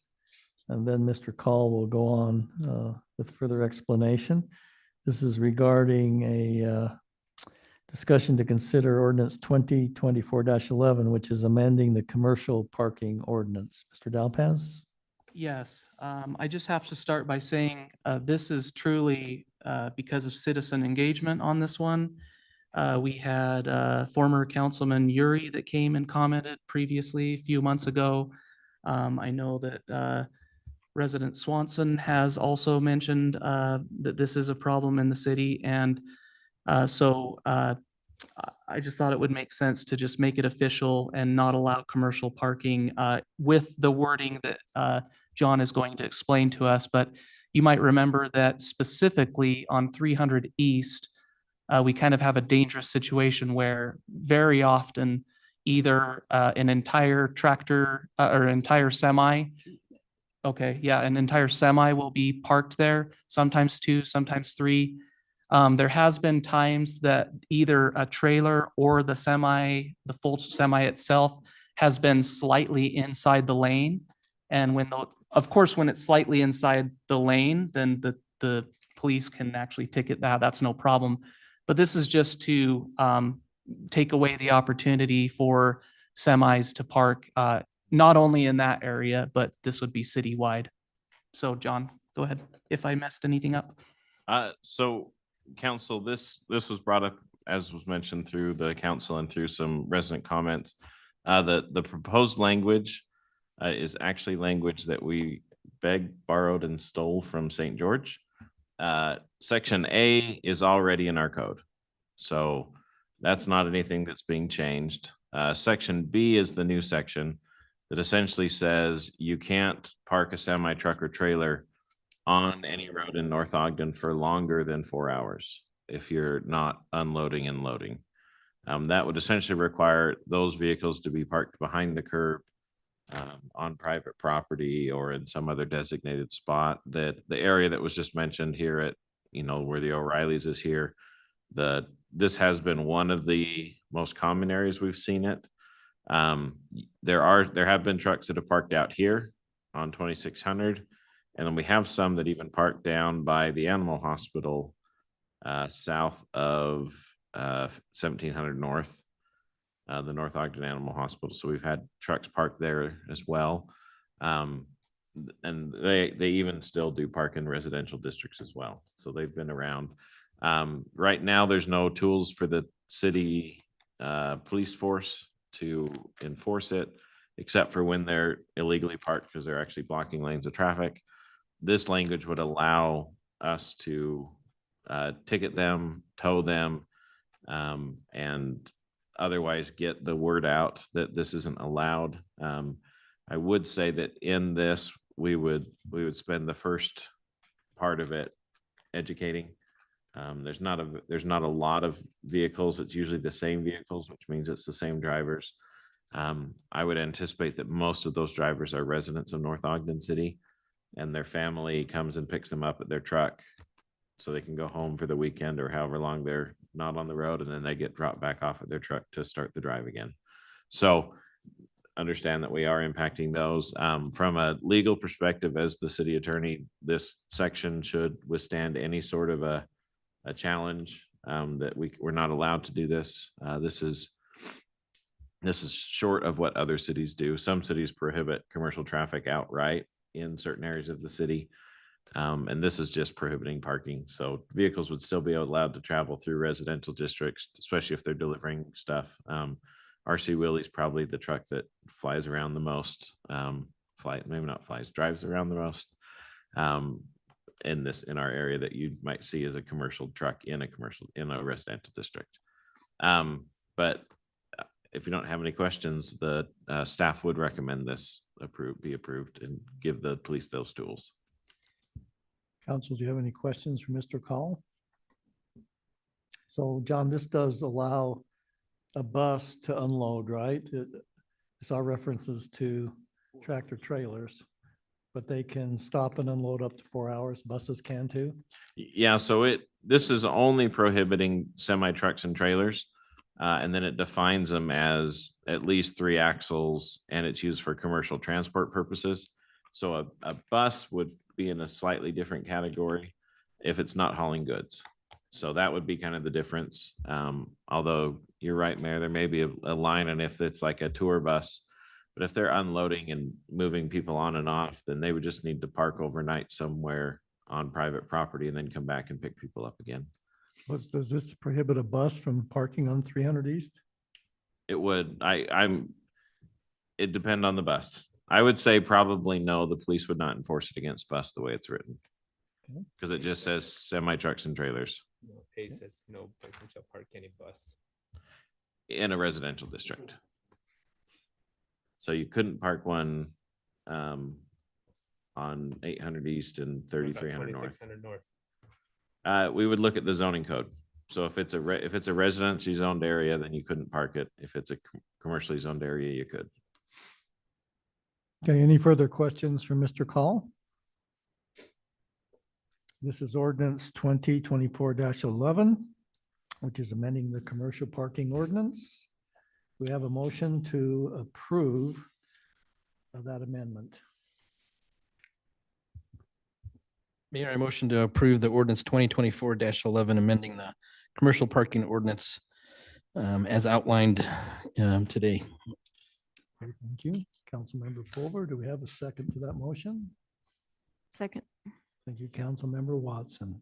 Is there any further discussion on the motion? Okay, once again, we'll take a roll call vote. Councilmember Barker, Yes. Councilmember Dalpaz. Yes.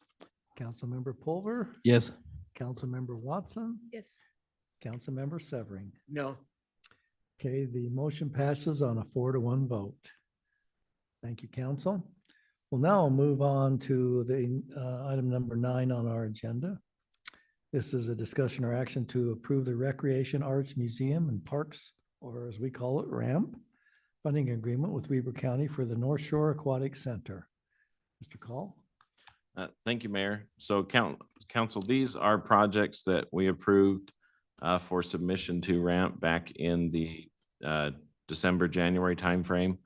We were awarded 2 of the grants. One is a major grant because it's more than $200,000. One is a minor grant being less than $2,000 or a regular grant. And so the one we're talking about first is the North Shore Aquatic Center. And the RAMP board agreed to fund the estimated half of the estimated cost of the new playground, which is the water feature in the center. That may sound like a lot of money in the $400,000 range, but there's a complete rebuild of the foundation and some piping and things that'll go into that.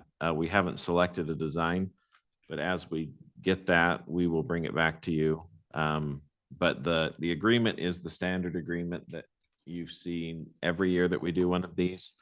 Not a lot of changes, or I would say really no changes. It essentially outlines the responsibilities and our commitment to do the appropriate accounting, follow up with the RAMP board, let them know what's happening, put the RAMP name on anything that they fund, and then just basically make sure that the residents know. As a side note, the RAMP grant is coming up for vote again, the RAMP program. And so as a staff and as a city, I think we would recommend people continue to support that. We've received a significant benefit from it. It does obviously cost residents money, but it funnels some of those sales tax dollars directly into the recreation, arts, and museums and parks. So essentially we just need the council to approve this. It's already been approved by the county. And so we just need to get it signed and sent off to them. Okay. Any questions for Mr. Call? Councilmember Dalpaz? Would the work be completed after this swim season, I'm guessing? What does that look like? So we would start getting bids and design ideas and then schedule and install between basically August 15th and May 15th of next year would be the ideal timeframe. So we could have it up and running for the pool. That will coincide with some of the other improvements that we've talked about being funded out of RDA money there. So the pool will likely have significant amount of work occurring in those 6 months. Thanks. Okay, any other questions for Mr. Call? I don't see any. So I'd be looking for a motion to approve agreement A5-2024, which would an action to approve the recreation or the ramp funding agreement with Weber County for the North Shore Aquatic Center. Do we have a motion? Mayor, I move that we approve ramp 85 ramp Agreement A5-2024. to accept this agreement. Okay, thank you. We have a second to Councilmember Watson's motion. Second. Thanks, Councilmember Severing. Any further discussion? I don't see any. So Councilmember Barker. Yes. Councilmember Dalpas. Yes. Councilmember Pulver. Yes. Councilmember Watson. Yes. Councilmember Severing. Yes. Motion passes unanimously. We'll move on now to the next item, which is also led by Mr. Call, our city manager and attorney. And this is discussion once again on a ramp grant for the canal trail, which is quite interesting, I think, on the discussion that was brought up by Mr. Swanson. I know, John, there's going to be some effort to get the Bureau of who is it? Yep, Bureau of Reclamation. Bureau of Reclamation to allow usage of that. I guess this wouldn't hurt anything as long as the ramp folks know that that's an issue and that there's a chance that that won't be approved in a timely manner. Is that correct? That is correct. So the original, one of the first ramp grants the city got was to put asphalt on the trail between 1050 and 750. That was a ramp funded project way back when in the early 2000s. At that point, the Pineview, who is the group that manages the ground for the Bureau of Land Reclamation, said, yeah, great, go ahead. Since that time, they've had some lawsuits on the trail that they've been hit with. And so they're asking that the city get permission from the Bureau of Land Reclamation to keep the trail open in public. They don't have plans currently to actually close it and fence it. That was something that was thrown out. But right now they do intend on putting some no trespassing signs up until we can get approval with the Bureau of Land Reclamation. Eric has talked with individuals there and is we're slowly finding our way to the right people to talk to. It is a large federal agency and we've got the number of 2 folks down in Provo. But this project would be taking the trail at the end of where 2600 meets Mountain Road in this area. The trail kind of dead ends here. For individuals who want to keep walking on the trail, they have to head south on Mountain Road until they get down to 2450, and then they can hop up to where the canal continues south and they'll follow that. Essentially, this connection would be finalizing the connection from this area up through 2525 by the Pineview Basin here and out, and then include some signalized, not like a stoplight or something, but some pedestrian crossing apparatus. This would connect basically an off-road trail, not off, behind the curb trail is probably the better way to call it, from 12th Street all the way up. It actually goes up into Brigham City. So this trail eventually ties into the Bonneville Shoreline Trail or gets so close. And that's part of the reason I think it got the funding, is it's kind of a vital trail connection. So we will be getting the Bureau on board with this, we think, especially with the state's new push for trails. And we will, as we go through this, we're going to look at talking to the state about getting some funding from them as well, if we can. not just to necessarily enhance this area, but maybe look at enhancing the entire trail.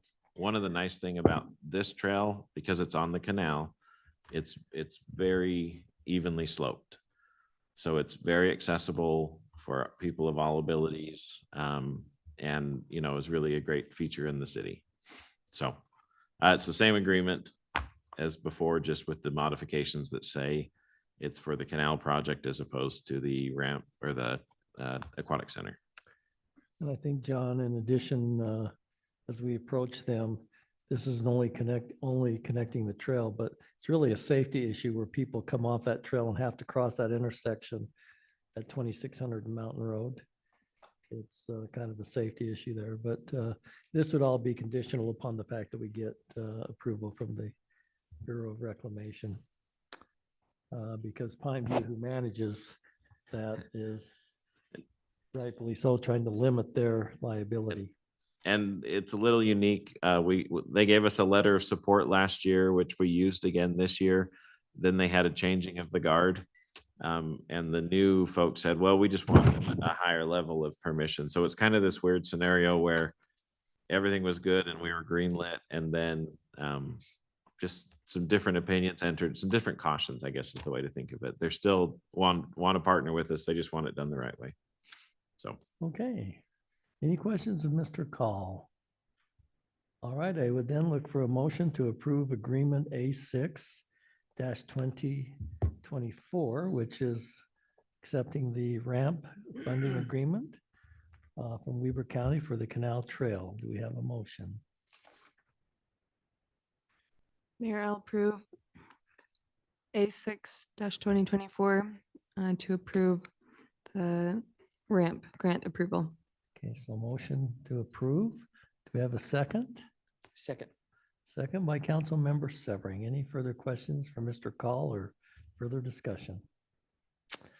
Okay, this is also be a roll call vote. Councilmember Barker, Yes. Councilmember Dowpaz, Yes. Councilmember Pulver. Yes. Councilmember Watson, Yes. Councilmember Severing. Yes. Motion passes unanimously. We'll now move on to item number 7. This will also be led by Mr. Call, our city manager and attorney. And this is a discussion or action to approve the concession contract known as A7-2024 for the North Shore Aquatic Center. John? Thank you, Mayor. So periodically, this contract comes up for review, and the city puts together a request for proposal. We go through the public notification process, let individuals know we would like to consider who operates the concession stand for us at the Aquatic Center. We've also evaluated operating it ourselves in-house. The last several times we've gone out to RFP, Pizza Man is the only group who submits a RFP. And they have operated it as far back as I think anyone can remember. I think they've done it for 10 or 20 years. But essentially the way the agreement operates is they give us a set amount of money based on how much they sell. So it's their gross sales. They give us a percentage of that. And if they sell a lot of stuff, then we get money. If they don't sell a lot of stuff, then we still get money. And they take most of the risk because they, you know, if they don't make enough money to cover their employees' time and everything, then they still owe us a certain amount for the gross receipts. They've had some good years and some rough years, but they still feel like it works for them to continue. They would have been here tonight, but they had another obligation. And so we are recommending that we continue to work with them for the 15% of the gross tax. It ends up being about, oh, Jamie, sneak off. It ends up being about $15,000 to $20,000 is what we get as part of that contract. And then, but they basically handle everything in the facility. We do have some stuff that is ours that's in the center that they use, but a lot of the equipment is theirs as well. The red lines that were in the agreement were just some tweaks we did to the language this year to just make it really, or just to make it easier to operate. One of the one of these is that the mayor can extend the contract for an additional year, up to 6 renewal terms, if he so chooses. That's actually what we had there before, but it was 2-year terms at a time. So we've done it back to additional 1-year terms to give the opportunity that if we do want it to bring it in-house, we could do that. Bringing it in-house is a little scary because then we're taking all the liability with it and all the risk. So we haven't pulled the trigger on that yet, though we've talked about it quite a bit. So we would recommend approving this agreement for the council's consideration. Any questions, Councilmember Pulver? You have a So, question? and again, I hear stuff, I don't remember necessarily who gets credit for it, but they were talking about how, because RFPs go out on the website, right? And the state public knows. State plan, okay, so that's really, if you're looking to go bid on something like this, you're watching those things, right? Okay, Yeah. because that was a question I had. Can't remember who brought that up, but it's like, it's a good point, if nobody knows about it, and it just, you have a certain period of time and that's it.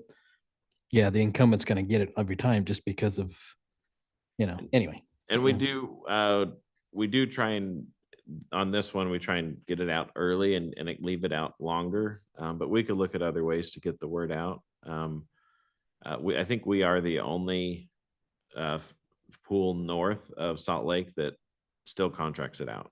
Okay. So we might be losing the pool of people who operate these in that, although it would seem like a logical blend with maybe people who run food trucks or things like that, who, know how to do food service and stuff. Okay. Thanks. We haven't had anyone respond at this point other than Pizza Man. I think it was Brenda Ashdown that asked about that because it was out there a fairly short period. How long was it out there this year? Usually I think it's usually 4 weeks, and I think we did 6 weeks this year, but Okay. I can double check that. Seems adequate. Okay, any other questions for Mr. Call before we move on with the motion? Hey, John, I was kind of curious, do we actually have them, Pete's Man actually add us as a named insured on their insurance policy? So the insurance, they do cover us, yeah. And then we also insure them too. So it's a reciprocal. So we get a copy of their certificate? I think we have in the past. I can make sure that we'll get one. Okay, just Yeah. curious. I think it'd be good for the council to know what amount of insurance that is. Because obviously if we have the larger amount, they can pick who they want to go after. Maybe the city. Okay, They'll sue us both. for the insurance amount. Okay, any other questions? Good question, thank you. All right, I'm looking for a motion then to approve the concession contract, also known as A7-2024 for the North Shore Aquatic Center concessions. Do we have a motion of that nature? Hey, Mayor, I'll make a motion to approve concession contract A7 2024 to the North Shore Aquatic Center. Thank you, Mayor Pro Tem Barker. You're welcome. Do we have a second? on that? Second. Second by Council Member Pulver. All right, any further questions or discussion? If not, let's start with you, Councilmember Barker, Yes. Councilmember Dowpaz. Yes. Councilmember Pulver. Yes. Councilmember Watson. Yes. And Councilmember Severing. Yes. The motion passes unanimously.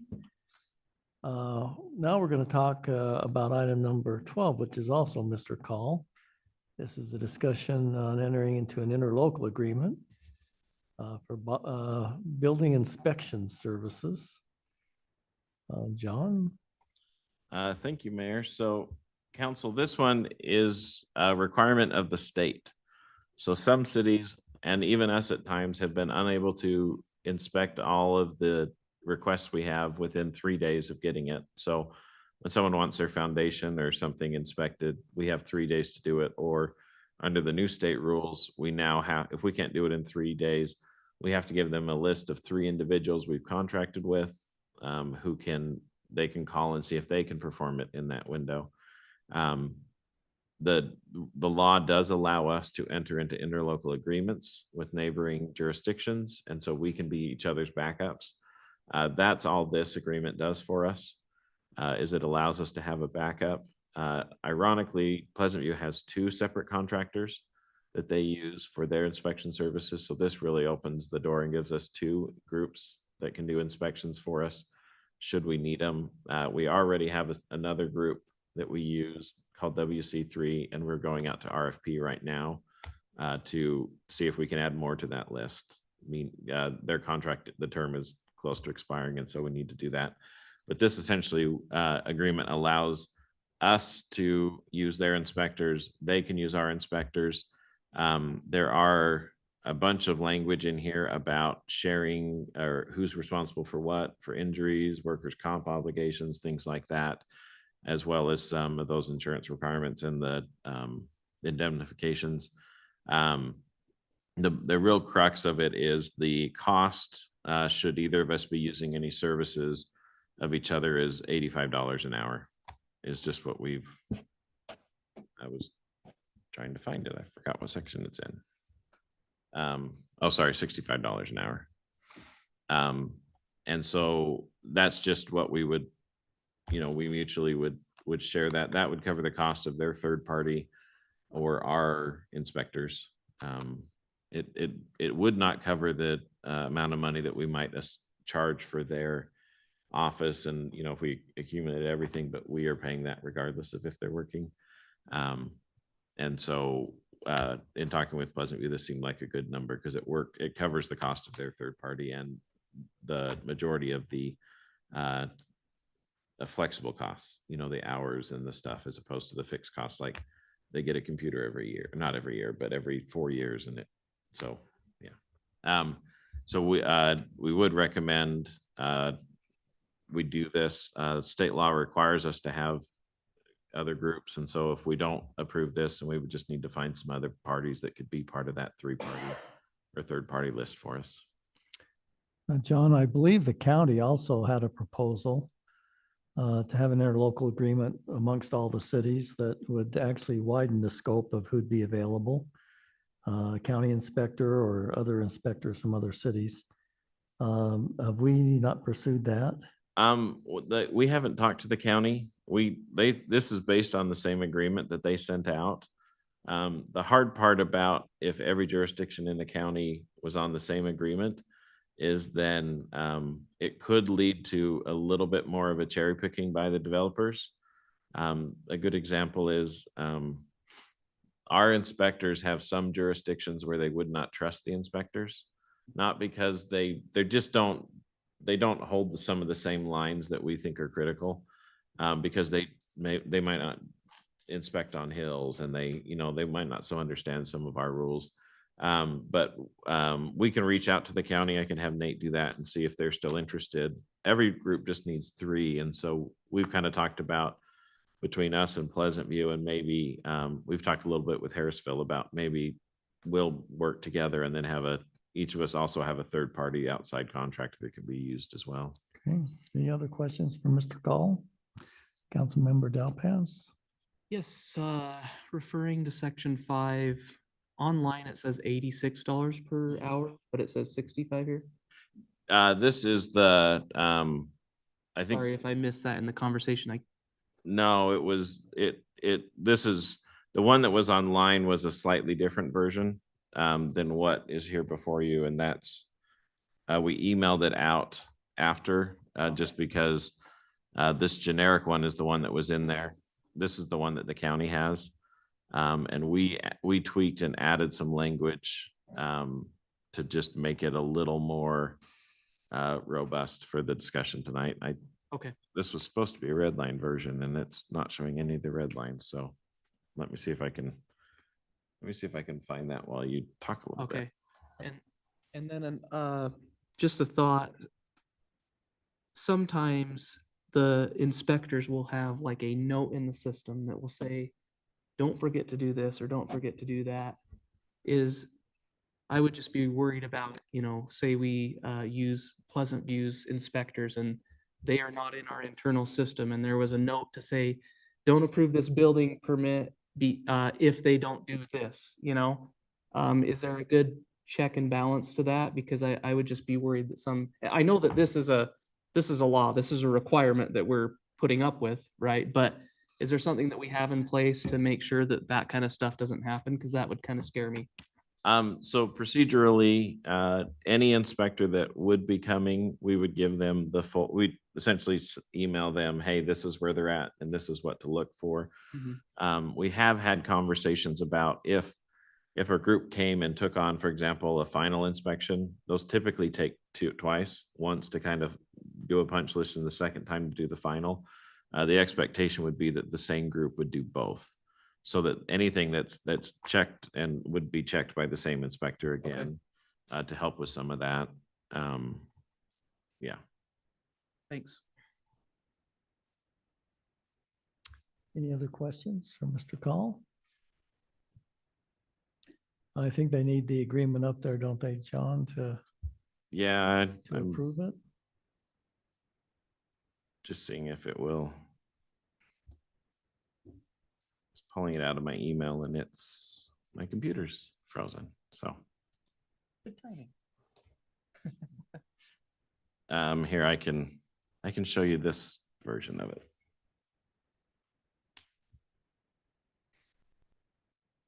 So this is the clean version that me and Amy maybe at Pleasant View were sending back and forth.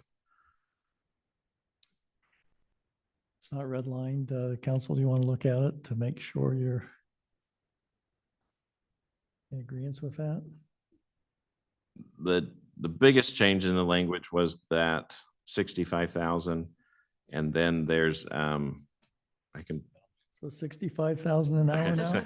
$65 an hour, and then there was some language. Let me grab it. Sorry, I just don't want to flash my email up on the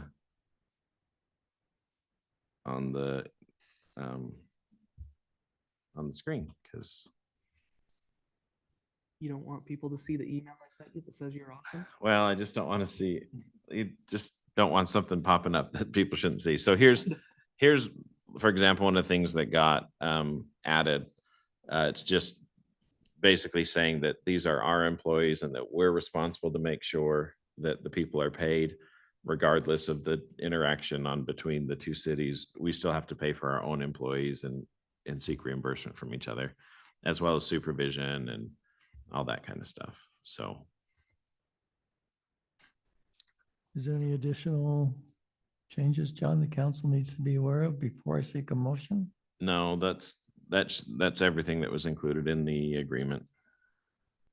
Okay. Do we have a motion to approve the interlocal agreement with Pleasant View regarding inspection services? Mayor, I motion that we approve the interlocal agreement with the Building Forward Building Inspection Services with Pleasant View.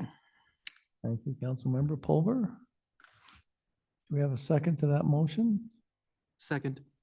Thank you, Councilmember Dalpaz. Any further discussion or questions? Does this have an agreement number or is just an interlocal? I don't have it. It just says an interlocal agreement. I don't have an agreement number.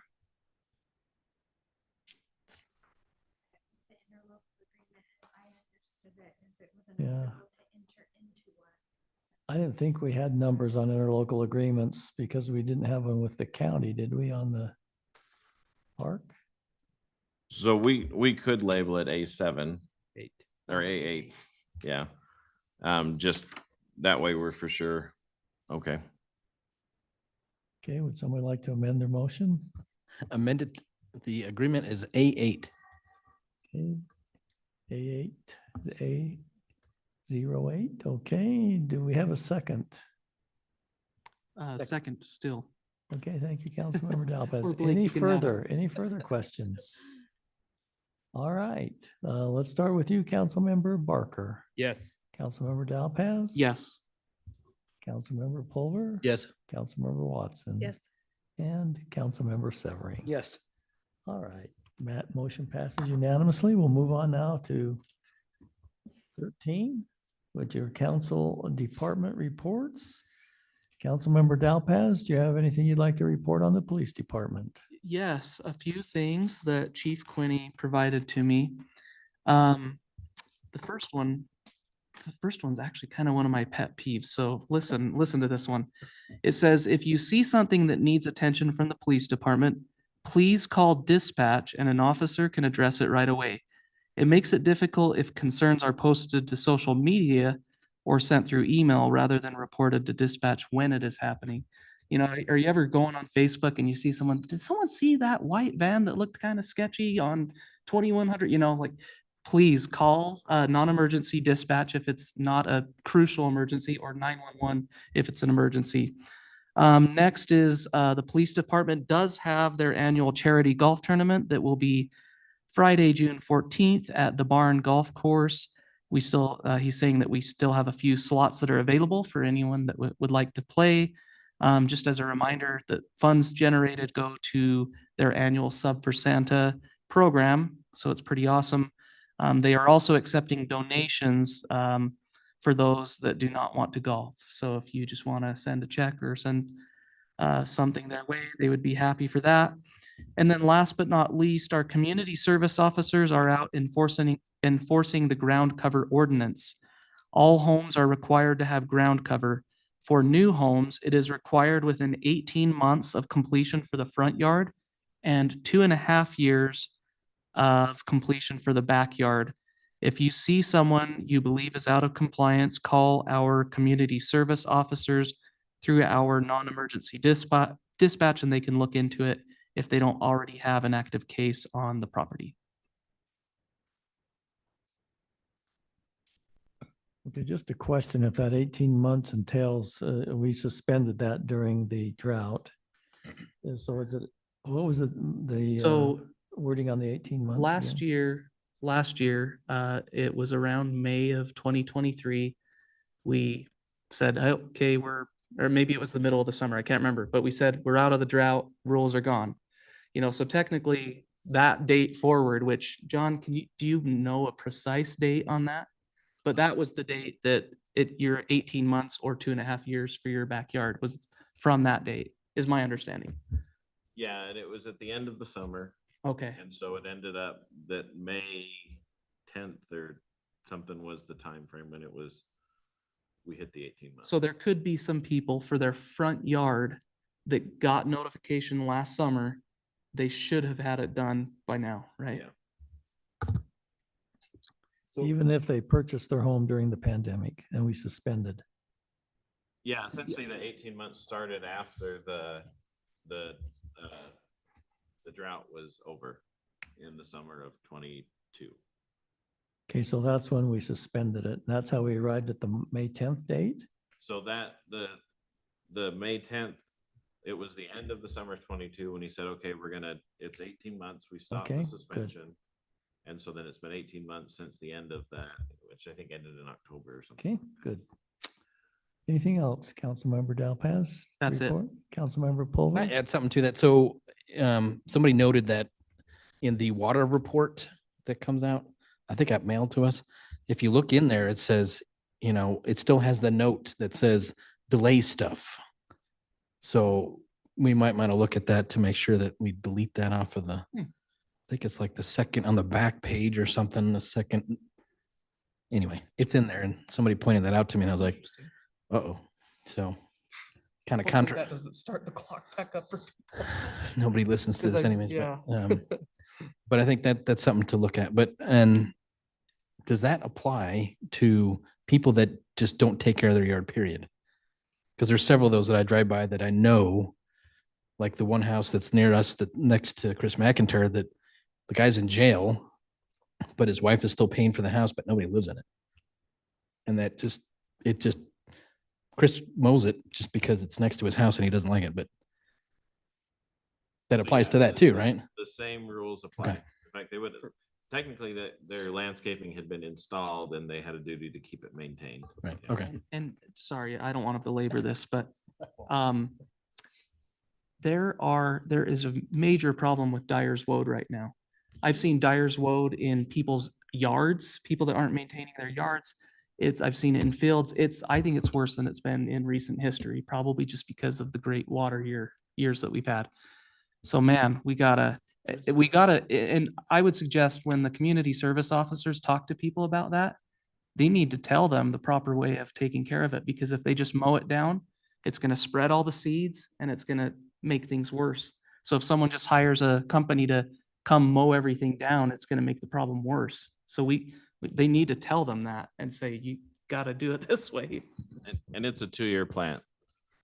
So it comes in a little rosetta and then it grows the next year in seeds, and you got to get both. There's actually a website you can report people to the county. That there's actually a noxious weed website that Well, learn new things every day, I guess. look it up. I had to do it for one of my neighbors because it just kept going. Anything else, Councilmember Dalpas? No, sorry, I took that way too long.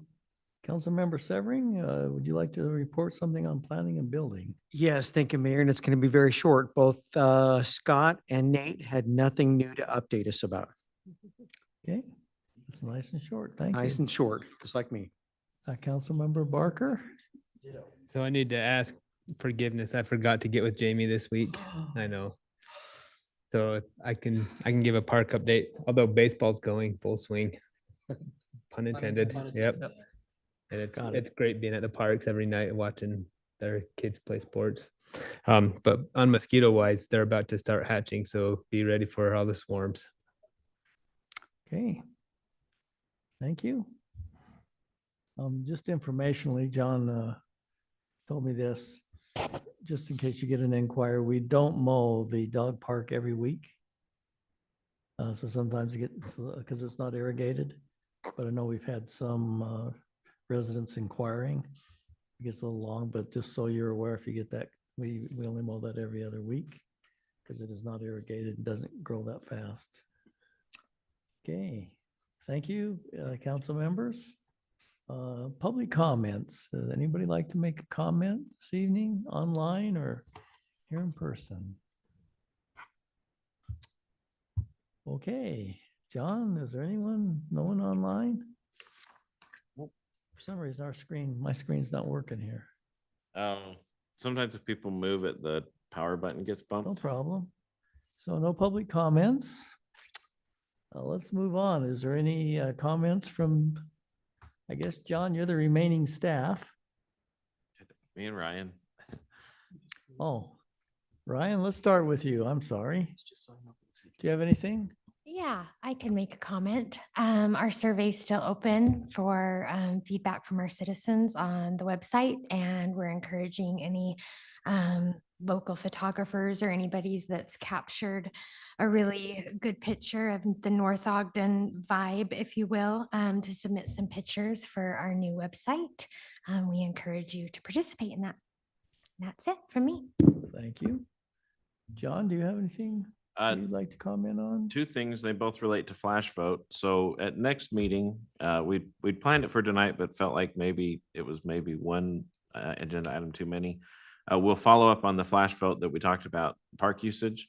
And then we anticipate releasing the flash vote about fees and recreation here in the coming weeks. So those are 2 things that are coming.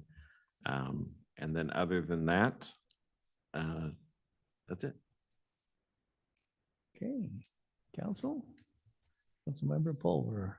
Just a note that Bill Barker Park has started doing cleanup and trail maintenance and it looks spectacular.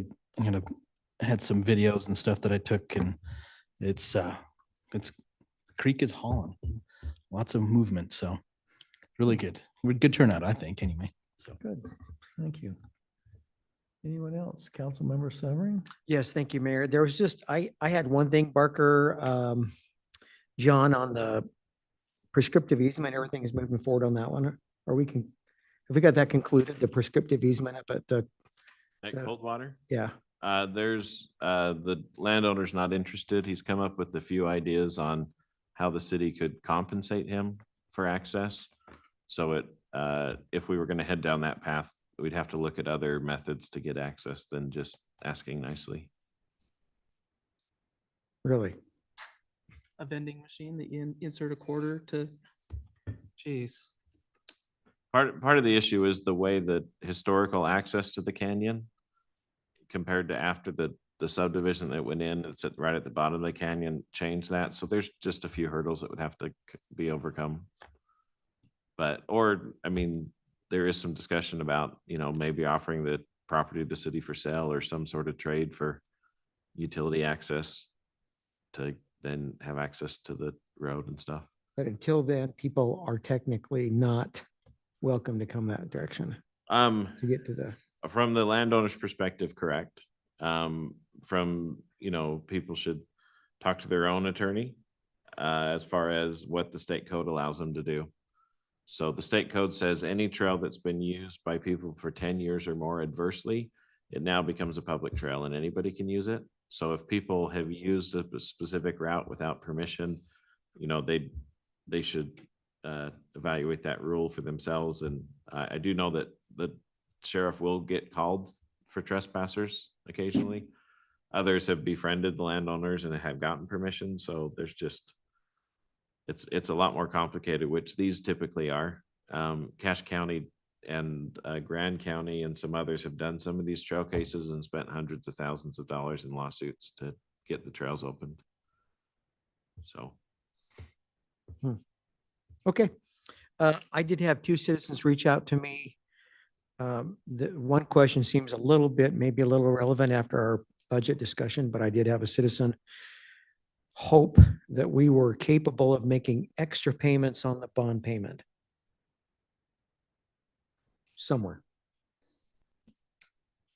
Second citizen reached out to me. I went up and actually looked at this, but if you're coming westbound from Mountain Road on 2750, so just right there where the canal road is, there's trees that are blocking the pedestrian sign that say slow down because people could be crossing from one side to the other side when they're on the canal road. Okay. So I went up there to look at it myself, and if you are traveling westbound, you can't see that pedestrian sign. Okay. So just something to maybe look into.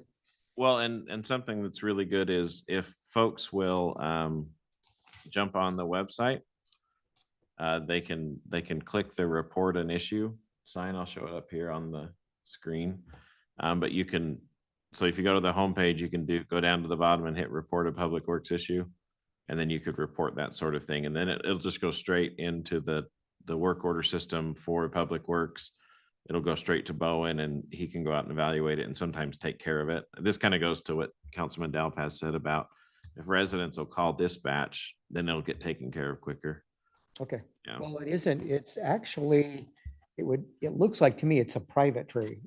It's the family that is just right there. So if it's between the sidewalk and the curb, then it's technically on city property and we do have a minimum height. So they Okay. have to keep it above a certain height. Okay. Yeah. Somebody's going to get hit there because it is pretty bad, but. So thank you. Thank you.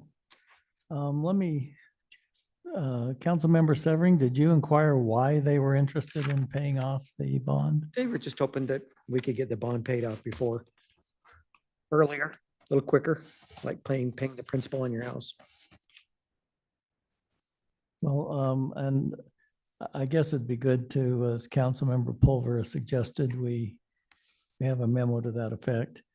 The bond requires, just for information of the council, so they know this if they get in inquiries, requires us to pay the lowest interest rate tranches off first. So we can't jump to the end and pay off because each tranche has an interest rate associated with it. Right now, I believe we're paying 0.9% interest on those. And we're earning over 5% on the money we do have in the bank. So we have quite a positive arbitrage there. There may be a time when we start getting into the other tranches of the bond that interest rates are high and I guess if the city has excess funds at that point in time, they could pay that off. Although there's plenty of other, in my opinion, projects in the city that, you know, would probably require bonding anyway of a different nature. Parker Park, for instance. But anyway, I just have a couple questions before I seek adjournment. One is, I'd like to follow up on the issue the folks brought about the sidewalk. John, I believe you indicated that once we're made aware of a situation, if we don't act, our liability increases. The pictures they sent to the council shows that that sidewalk's in pretty poor shape. So I guess if you would talk with Dave and find out what the plan is so we can respond to those folks. Okay. And are we on a basis where we react to citizens informing us, or do we have a process where we're looking at sidewalks? So we do have a process where we go out and look at sidewalks, but not every sidewalk is caught, and then they're prioritized. So I think, you know, there is a spreadsheet out there. It's, you know, where we track them, and we don't get to all of them every year. Where does the money come from again, John, to repair those sidewalks? Sales tax or BNC road funds. So it comes out of BNC road funds. Is that can be used to repair sidewalks? Yeah, that would count as right of way improvements. Yeah. But they can't, the one thing that I remember is they can't repair sidewalks that are associated with a driveway.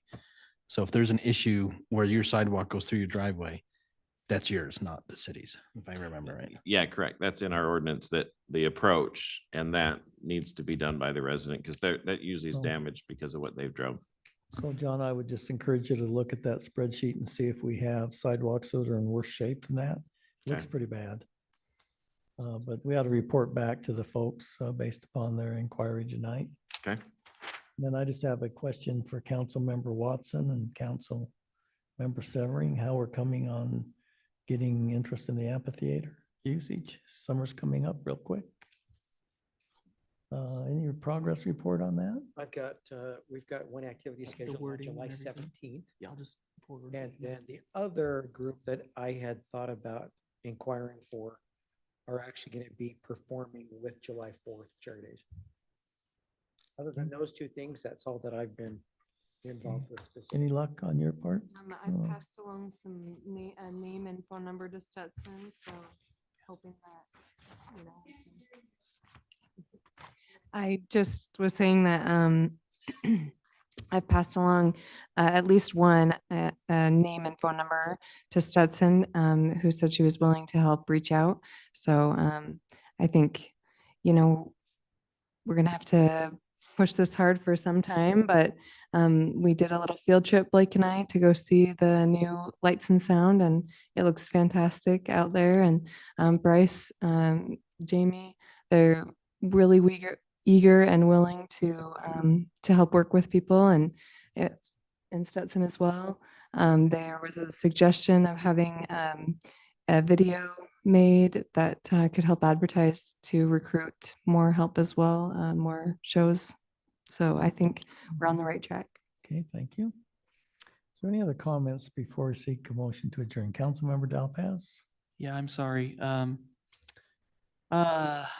Let's see, I just wanted to, we had a resident that emailed all of us recently, and I just can't I can't get past it. I'm trying to figure it out. We don't have to discuss it now, but let's talk about it later. The bay doors for the Public Works building, you know, that's in the old Public Works, and I guess maybe I don't understand what the grand plan is for that area, but it seems like that area is eventually going to be decommissioned. We'll probably sell it off or something like that. It seems like. And so I know that that's in our capital funds budget for this year. It was like $100,000 to put the doors in front of those bays.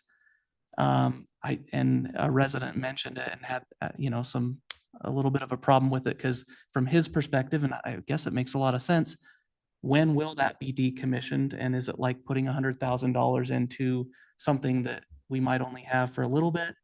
So I do think we need a little bit more discussion on that just because it's not sitting right with me right now. And I hope that David isn't too mad at me for bringing this up again, but it just feels a little weird still.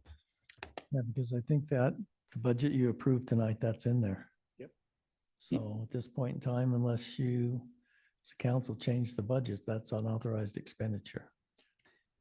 Well, we could still take it away. I mean, Yeah. it's authorized as of this moment, but we could, yeah. John? So yeah, essentially the way the tentative budget works is if the council decides to do a truth and taxation, then the tentative budget's the operating budget. But if the council says, hey, wait, pause on these buttons till we talk in August or September with truth and taxation, we'll surely pause those things. So I'll mention that to Dave as a thing that he can bring back some of the reasons that we're talking about doing it. Okay. All right. Anything else before I seek a motion to adjourn? Do we have a motion to adjourn? Motion to adjourn. Motion, meeting is adjourned.